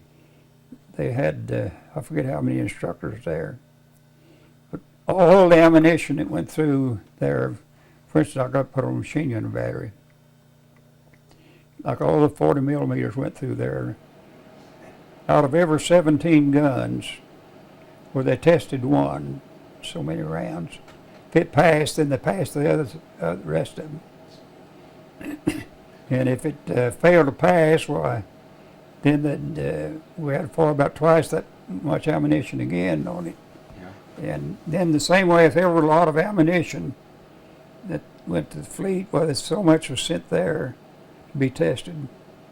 And we run a day crew and a night crew, and we fought enough that the night crew to haul off the cartridge, and this 1.5 ton truck, about all it'd do is hold all the shells. Wow. We had a war of our own going on. I guess you did. Yes, you did. I got so used to the gun stopping on 40 millimeter. I've watched movies since then. The number one stoppage reason is faulty loading. Okay. Faulty loading is number one. I watched pictures being fired, one of them stopped. And I think, yeah, somebody dropped the clip in wrong. Huh. So what's the right way to load it? Well, you're holding a clip up there, it's got 4 shells in it. Okay. You always want to keep the nose down low. If you let the back end, when it fires, well, the thing comes up and catches shells like that. Mm-hmm. If it ever catches the back end without catching the front end, well, you've got a jam. Yeah. If you always keep the front end low, it won't happen. That's one of those little details that you wouldn't get anywhere else. And It's that experience. I never could figure out how they could tell how fast a shell so fast per second till after went to Naval Proving Ground. They had the big hook magnetized and the shell magnetized, and so it was fired through that. Had tunnels way down there farther that would go through another one, and they had things like a electrocardiogram there in the office that they would make marks there and show when you go through the different hooks, and you know how far the hooks are apart. Yeah. That's the way they figure how fast it's going. Well, darn. So, did you finish out the war in the States, or? I finished out the war right there at Naval Proving Ground. Yeah. And they sent us back up through that school again, back through the same school. And so it was like it was the first time. The top grades, I had them come in, offer them different jobs. Nearly all of them were 6-year men and enlisted for 6. And so they had a little over a year to go. And you had to sign to extend for 2 years in order to get the job. I wouldn't want the one they offered me anyhow. They offered me as commander of a boot camp. Oh boy. Yeah. I wouldn't even know how to drill myself when I had 5 weeks. Hardly anybody took it, nearly everybody turned them down. And we was going aboard a new cruiser, Galveston. Okay. So we went over there. They had a special barracks for new ships he was waiting for. And that was just about ready to go. And they canceled it out and decided to mothball it, not put it in commission. So we went back to the receiving station then at Philadelphia, and then I got orders for the Pacific Fleet and went to California, and then California to Shanghai, China. And I put on a destroyer, Floyd B. Parks. And that's where I finished out the war in Parks. We worked out of Shanghai and Tsingtao, China, and Guam was our 3 ports. What kind of reception did you get in China? What kind of what? How did people treat you when you went to China? Well, Shanghai especially treated you all right. But Tsingtao was getting up pretty close to the war that was already going on between the communists. And so I went on shore patrol one night, and I went to this tavern. It had 2 floors. There's 3 of us went there. And we got a call a little after dark. It had a big demonstration that day, and there's signs all over the lamppost and everything. Of course, it's in Chinese, you couldn't read it, but somebody said a lot of them said, Yanks go home. Well, they gave us orders to send everybody back to the shipper station. It's typhoon warnings. Well, there wasn't no more than typhoon warning, nothing worldly. They just wanted everybody back off the streets. Yeah. And so after a while, I quit seeing anybody, and they told us to come into Shore Patrol headquarters, which was 4 or 5 blocks. We started walking, and one of these guys said, we don't walk down no sidewalk, get conked in the head, and we pass someplace, and we're going to walk right down the middle of the street. Of course, a lot of the Chinese walk down the middle of the street anyhow. So we started out walking down the middle of the street. We went about 1.5 blocks, and Jeep came along, picked us up. But you were glad to see that, Jeep. Yeah, I was glad to see that. Well, I didn't. When we started back, you didn't see a white nowhere on the streets, nothing but Chinese.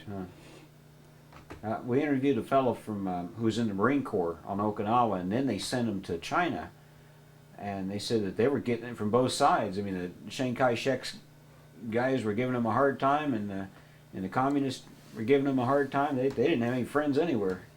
Well, there's about a small number, but it makes it look like bad, of GIs that really is not very good ambassadors. Yeah. The Chinese walks in the streets, to be full of Chinese walking in the streets. And some of the guys that go down through there with a Jeep tooting their horns and making them scatter like chickens and so on, and then laughing, about it. That's not good diplomacy at all. No, not at all. Now, there wasn't too many guys doing that, but there was enough to make it look bad for everybody. Yeah. Yeah, it would be. So, a couple of political things here. What do you think of the dropping of the atomic bomb? Well, I think the Japanese should annually get on their knees and give a prayer of thanks that we dropped it. Go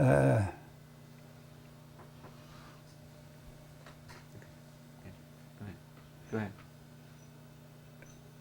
I've got a copy, or did have, don't have any more. It came out in the Pearl Harbor magazine, a condensed copy of, taken from the National Archives. That's all the battle plans and their plans of defense and everything.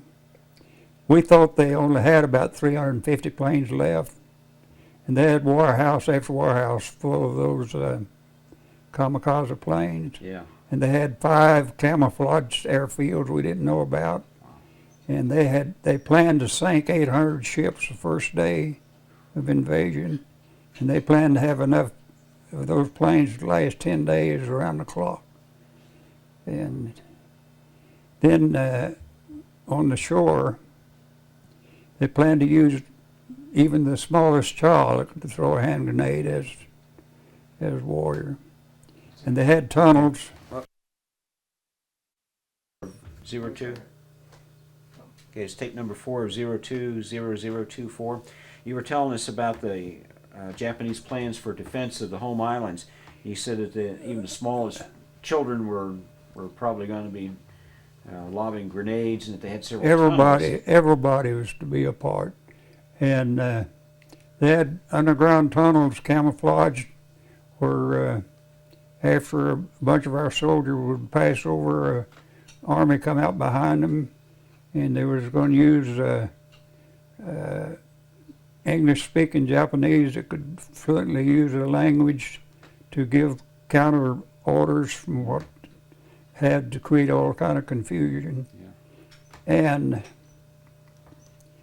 we would eventually took it all right, but Russia was coming down through Manchuria without very little resistance. Mm-hmm. She would have come down the northern part of, which wasn't fortified like the rest of it, northern part of Japan. And if there had been a Japan left today, it would have been a divided North and South Korea. Kind of like Germany was. It had been divided up into Soviet bloc and Western bloc. And they should give thanks every day that we dropped it. The other political thoughts I had were what about Admiral Kimmel? Well, how do you feel toward Admiral Kimmel? He was in charge of the whole Pearl Harbor defense. I think he was used as a scapegoat. I don't blame Admiral Kimmel for nothing in the world. And you talk about this 14th part of this message that is waiting for. All the big brass knew that was waiting for it. Well, when it came in the next day, about 9 o'clock, well, you couldn't find none of them. Yeah. I don't know. The whole thing's a little bit of a puzzle to me. Are you angry toward anybody who was in command from Roosevelt on down? Or was it just something that was just out of anybody's control? I don't know.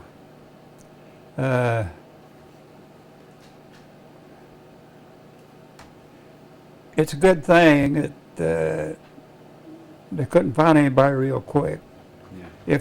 If the ships had left the harbor, they would have got sunk in deep water, and the crews got lost.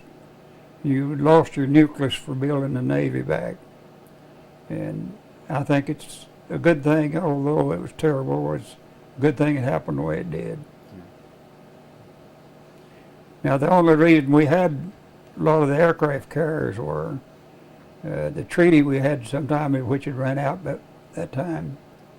The keels were laid for other ships. The treaty didn't allow us to build. There was nothing said about aircraft carriers. Nobody didn't think they was worth much of anything else. So the reason we had any aircraft carriers at all practically was because of building on the keels or something else we'd started, which wasn't allowed to build. I'll be darned. They were still very much, well, Japan was too, a lot of Japan, very much battleship minded yet.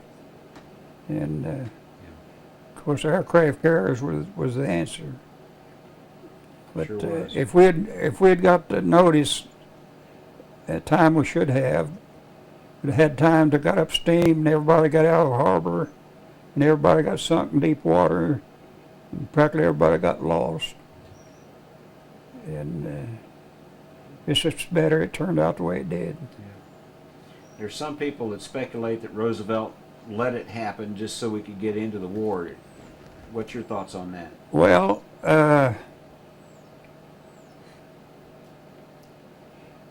I don't think that if he did, I don't think that he thought it would be this bad as it was. I think people, well, you know, the harbor is only 40 foot deep, and our torpedoes that go to a depth of 70 feet.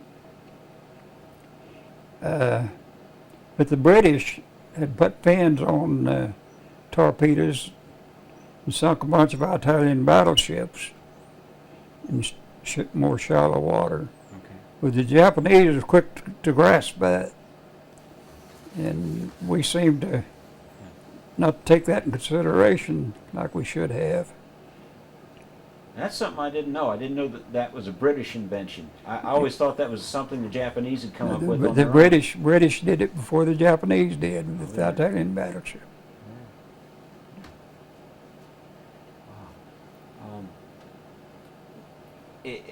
You had to be just really preoccupied with what was going on that day when you were still fighting the fires and what have you. Was there a point in time when you thought to yourself, gee, this isn't real? Or maybe there was a point in time where it just really struck home as to what had happened? No, it never did feel like it wasn't real to me. Yeah. I was expecting war Yeah. all the time. I just didn't expect it to happen like Senator Lugar when he ran for president. Yeah. Why, he warned that terrorists would hit some major city. Of course, he didn't figure it out of building just like it happened. Right.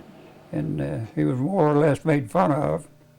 And a lot of people warned that this could happen and it would come on a weekend and so on. Right. But it's hard to make people believe that it really happened, could happen.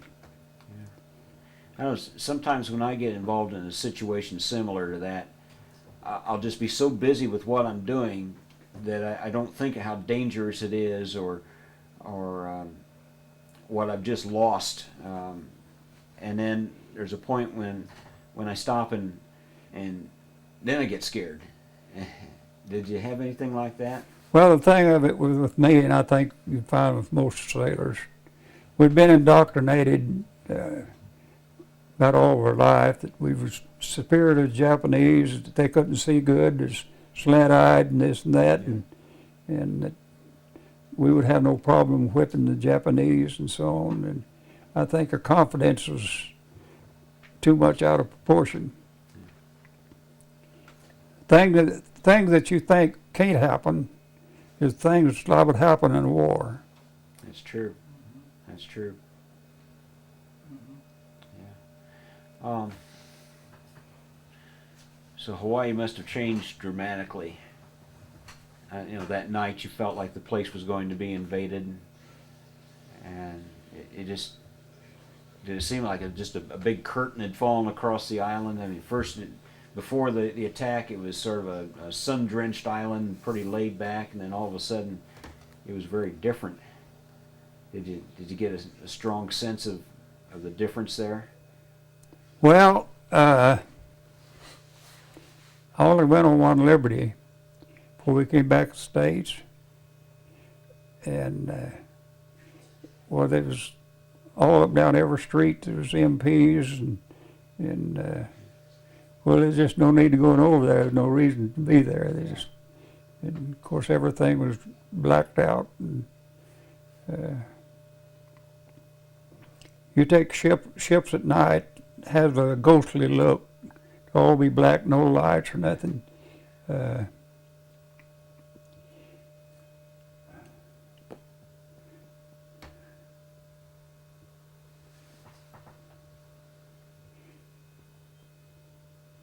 Throughout the war, at night, I don't know, it seemed just a little bit spooky in a way.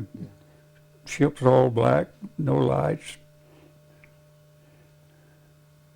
Yeah, it would be. It had to be kind of odd when you came back home after the war and everything was all lit up.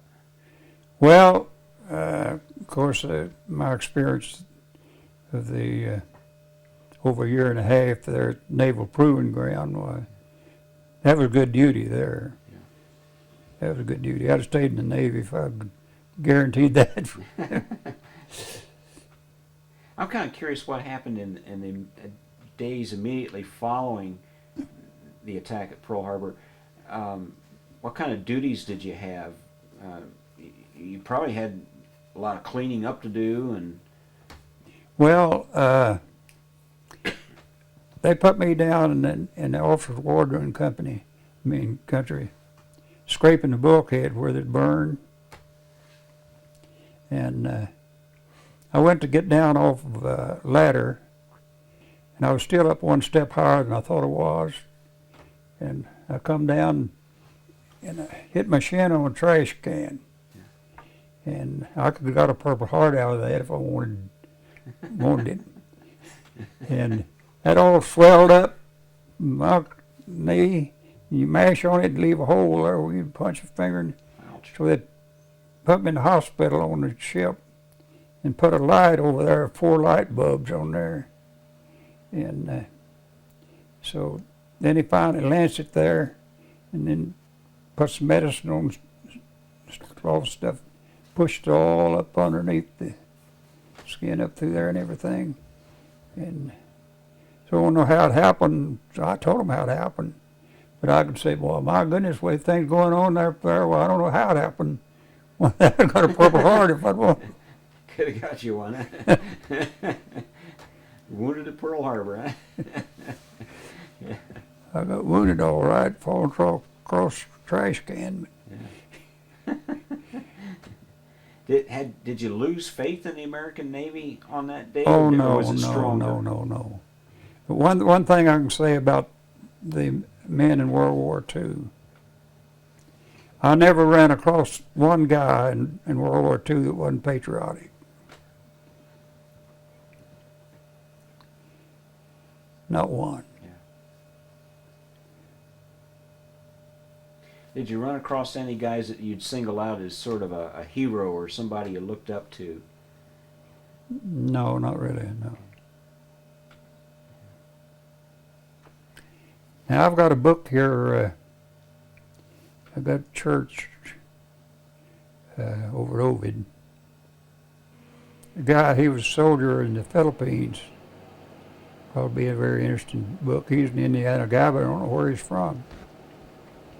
He went back over there as a missionary after the war. And up until he bunch got killed and he got promoted on up to sergeant or something. Why, he was always the point guy that walked up front Yeah. to get shot at. And but he said the second lieutenant was the worst, most dangerous job.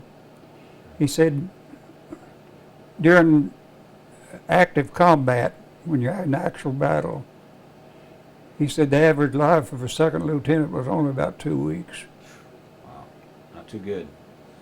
He said they could tell a second lieutenant, they could tell him from the other guys because he carried a different rifle, lighter rifle. Huh. Yeah, we've heard a few second lieutenants say that it wasn't the best job in the world. I read some words of the infantry. The lieutenants made the original beach landing in Europe, Yeah. D-Day. Very few made it through the war. Well, after the war, you came home. What'd you do with your life afterwards, after you got out of the Navy? Well, I didn't. We had a trio and sang a lot, and well, we went somewhere nearly every Sunday and sang. Started out as a quartet, but bass singer we never wouldn't go nowhere. Yeah. So I finally took over the bass and had a heavier voice I've got now. Anyhow, we sang somewhere nearly every Sunday. And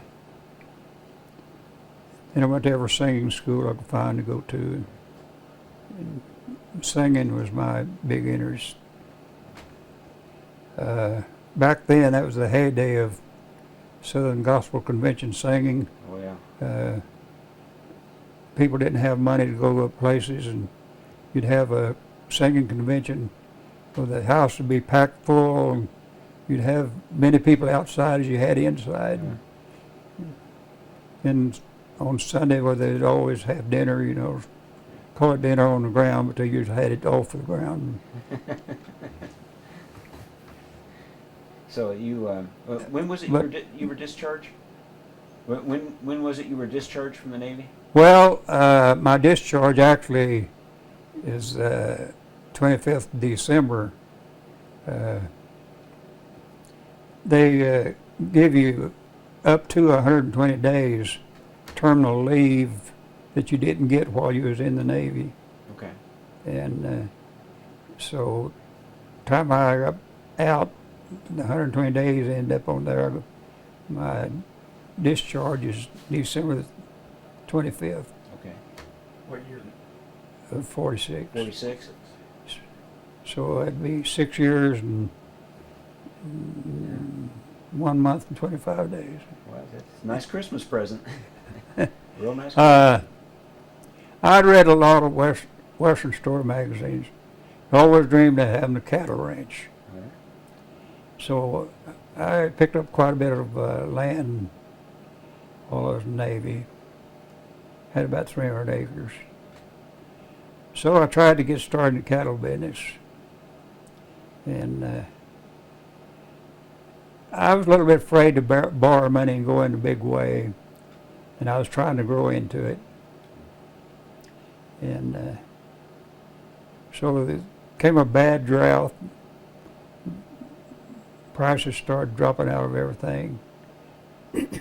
I sold out and came to Indiana and put in the El Karimi was out on strike, I think. Anyhow, I put in an application there. I went to work over at Pendleton. They used to have a little factory over there plating over at Pendleton. Hardy's was the name of it. I worked there 2 weeks and got laid off. And I got a letter in the mail that day to come to Delco Remy. So I had a rugged Delco Remy too. Up till I got about 10 years seniority, I got laid off an awful lot. Yeah. What year did you hire in? I hired in September the 27th, I believe, in 1952. Okay. I went out at 65, I had 28 and 2/10 years. That's pretty good. I've got about another 7 years before I can get out. sure would like to be on that side of the retirement. Well, I had brother went out at 62 Yeah. when he was 62 years old, and he doesn't get much more than half the Social Security I get. I stayed till I was 65. Oh, okay. Wow, that's quite a difference. Quite a difference. So, The last 6 months I worked. See, my birthday is July the 3rd. Last 6 months, why, I let my vacation pay all right over into that Yeah. year, and then we worked a bunch of overtime, and so I made quite a bit that last 6 months to figure on my Social Security, and it sure helped. so my wife and I, she worked too. We took out the insurance where either one died, the other one. Right. I get about $400 from her. And as far as my Delco Ring pension, it's the least of everything about it.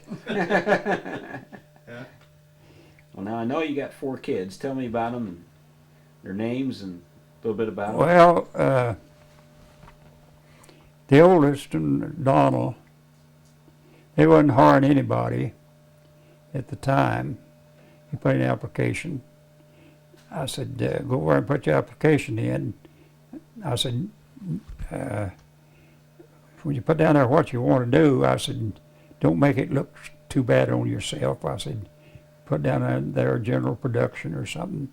And I said, then second choice, I said, slip janitor in there. And so he did, and he got called in to work where he wouldn't got on. And you know, he never got laid off during the whole time. The Oh, there. janitors never got laid off. And but he learned that if you had a solenoid bad, wouldn't start something, get under there and short across 2 wires there and start anyhow on the starter, you know. He had a motor home, and he's sitting over on Broadway there, close to some brick building. Anyhow, he didn't want to start underneath there, and he wore the wire on each one of those screws. And he didn't think about it being in gear, and he got up in front of it and stuck them together. Oops. And it started, and rammed him into a brick wall. Ooh. And he said it probably wasn't very long, but it seemed like forever he hollered. Nobody came. Finally, some guys came, and so they held him up there just the way he was. And somebody backed it off, and they held him there until ambulance got there. Yeah. And so they rushed him right on down to Methodist Hospital in Indianapolis.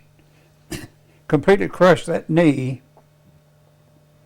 and they patched the kneecap all up, and the leaders in there, it broke them completely in two. They had fastened them back, and so he's had, I don't know, several different operations on it.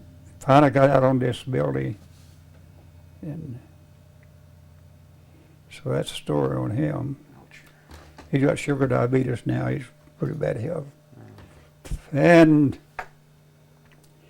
next stage is my daughter, and she went to Taylor University. What's her name? Linda Linda. Kraus, Kraus. Okay. She teaches school in Greenville, Ohio, All right. and she met her husband up there, and he teaches in Greenville too. Okay. And he's been where he could retire the last 2 or 3 years, but he just going ahead and staying there. He said he's going to stay until he was the oldest one there. The only one there that's older than him. Yeah. Sound like a pretty determined fella. Then that's got rid of 2 of them, isn't it? Yeah. Then Dwayne,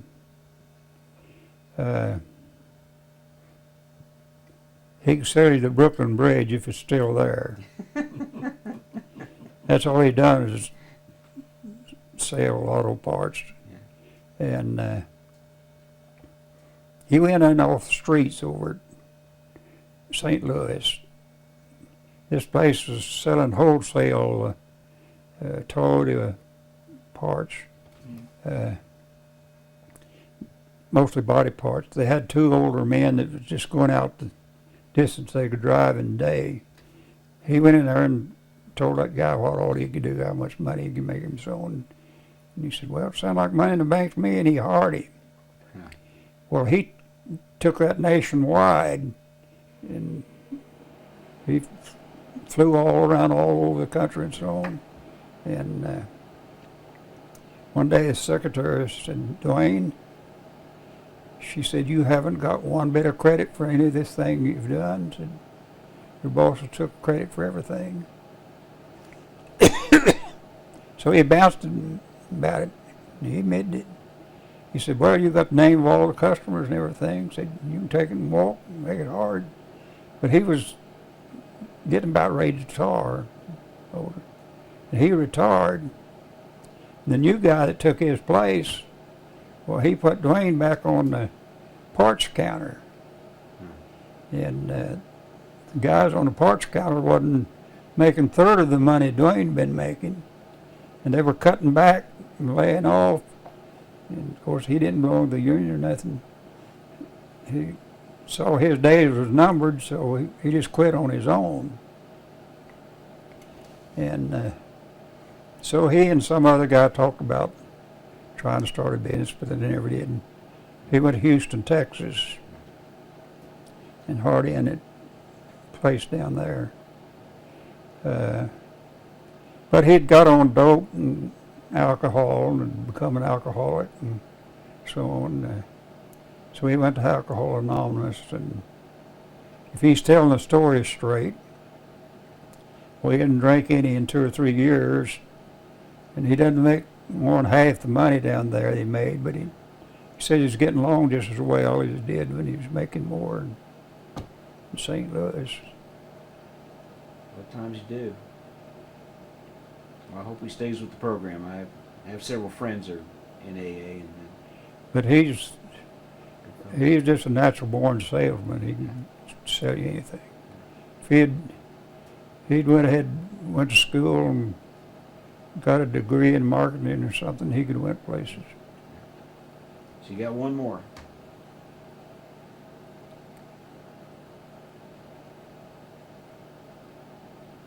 Oh, got one more. Yeah, that's Kenny. Kenny. Well, that's all Kenny ever did was sell. Yeah. He started out with Toyota, and then he's Jaguar. That's Okay. what's that guy? He's got sells every kind of thing down there in Indianapolis. Tom Wood did it. Yeah. That's one of them. Yeah. Yeah. Well, he's working the Jaguar part of it, Yeah. and he's a different kind of salesman. He's the kind that builds a friendship that you get like him, you want to come back, and he's not the high pressure type. That's kind of like. Well, anybody got anything we missed here, or any of them? No? I think we pretty much got it. Well, we always give our fellows a chance to say a few words for posterity, something you want to share with the generations to come, a little personal philosophy. You got anything you can like to share with us? Well, yes. We've lost something, I don't know how to tell you. But when I was a little boy, there's a crew tried to widen the roads out. And they chopped down trees on each side with chopping axe up to 6 or 8 inches. After school was out and we was going home, all the different little boys would pick out a stump that they thought was real good. My dad did this one. My dad did this one. Yeah. You don't see that today. They're all proud of their dad. Where we've lost it, I can't say. Well, I'm sure proud of my We've dad. lost something. Well, we're going to, after we get done here, we're probably going to go over the map and take a few pictures there. Okay. But for right now, I want to thank you for allowing us into your home and thank you for your service to our country. Really appreciate it. Okay, go. Maybe I need something to point with. You Okay. hit the pause button. Well, I think it's taping now. Okay. All right. That's the Nevada back there. Okay. There's the Astro tied up to the Arizona. Okay. That's the Tennessee. That's West Virginia. This is the Maryland. This is Oklahoma. And this here tanker was full of aviation gasoline. They said if you dropped something on it, it'd blow up the whole harbor. It would have. And right here is the California. And the Pennsylvania's in dry dock over, Oh, that's right. Right It was- here. Yeah, it was in dry dock. and there's two destroyers in front of it. Focus in on that. Here's your tank farms. Okay, wait a second. You're moving too fast for my camera and it's coming. Maybe you can back it off just a little bit. You don't have to get quite that close. Well, okay, where are we at? Okay. We were here at the tank farms. There's tank farm, and down yonder some. Jumping on me. Now this is Fort Island. There's your runway there. Now, where were you when it started out? You were loading the ammunition. Where were you? Well, I've been way around. We went around by Pearl City. Down so over you that were way off, somewhere. Way off the map here. Yeah. Oh, So you were quite a distance then from the ships. yeah, quite a ways. Okay. For the sake of the tape, this is a map of Pearl Harbor, December 41. Now, the Shaw exploded. I think it was in dry dock. Did you see the Shaw go up?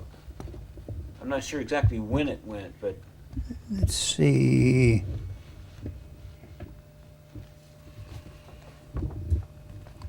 yeah. Isn't that it, Shaw? Yeah, there it is, right there. Yeah. Now, you would have been in a fairly good angle to see that explosion because that was a big. Well, it would have went up when I wasn't there. Okay. Now let's get those other two pictures while All we're. right. Now let's see if we get it kind of upside down here again, but Let me get out of the light, Jack. we got that angled right. Yeah, yeah. Okay. And he's saying this is the smoke from the Arizona. Yeah. Your smoke from the Arizona. The outboard ship here is West Virginia. She's sitting on the bottom. West Virginia.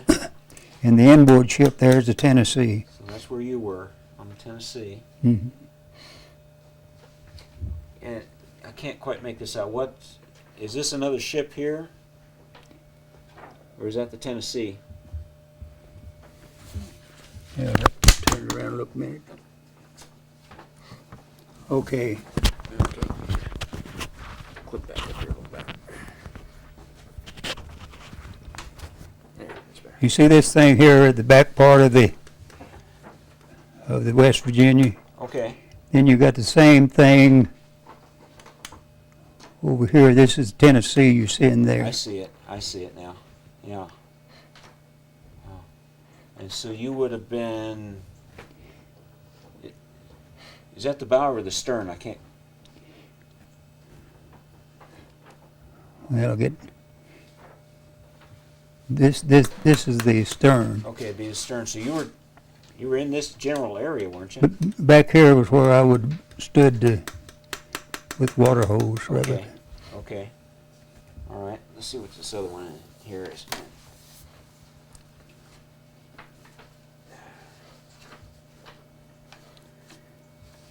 FDR names USS Now then. Arizona. What is this? So this is the West Virginia, Okay. and there's a boat picking up a survivor right there. Okay. And if you see there's two guys up here, Yeah. I think Yeah. there. Yeah, they are. And if you read on there the date, you find it's 1942. Yes, it is. December 7th, 1942. So that's. They waited a year before they released pictures. I'll be darned. Now then, there was no colored pictures at that time. Okay. You can't do it with a newspaper now. They're better grade paper. But I took a crayon and did that. Oh, okay. Okay. So the smoke was kind of reddish, kind of a black with a lot of red boiling in it. And but you can't do it with the paper that now is too good a grade paper. It won't do.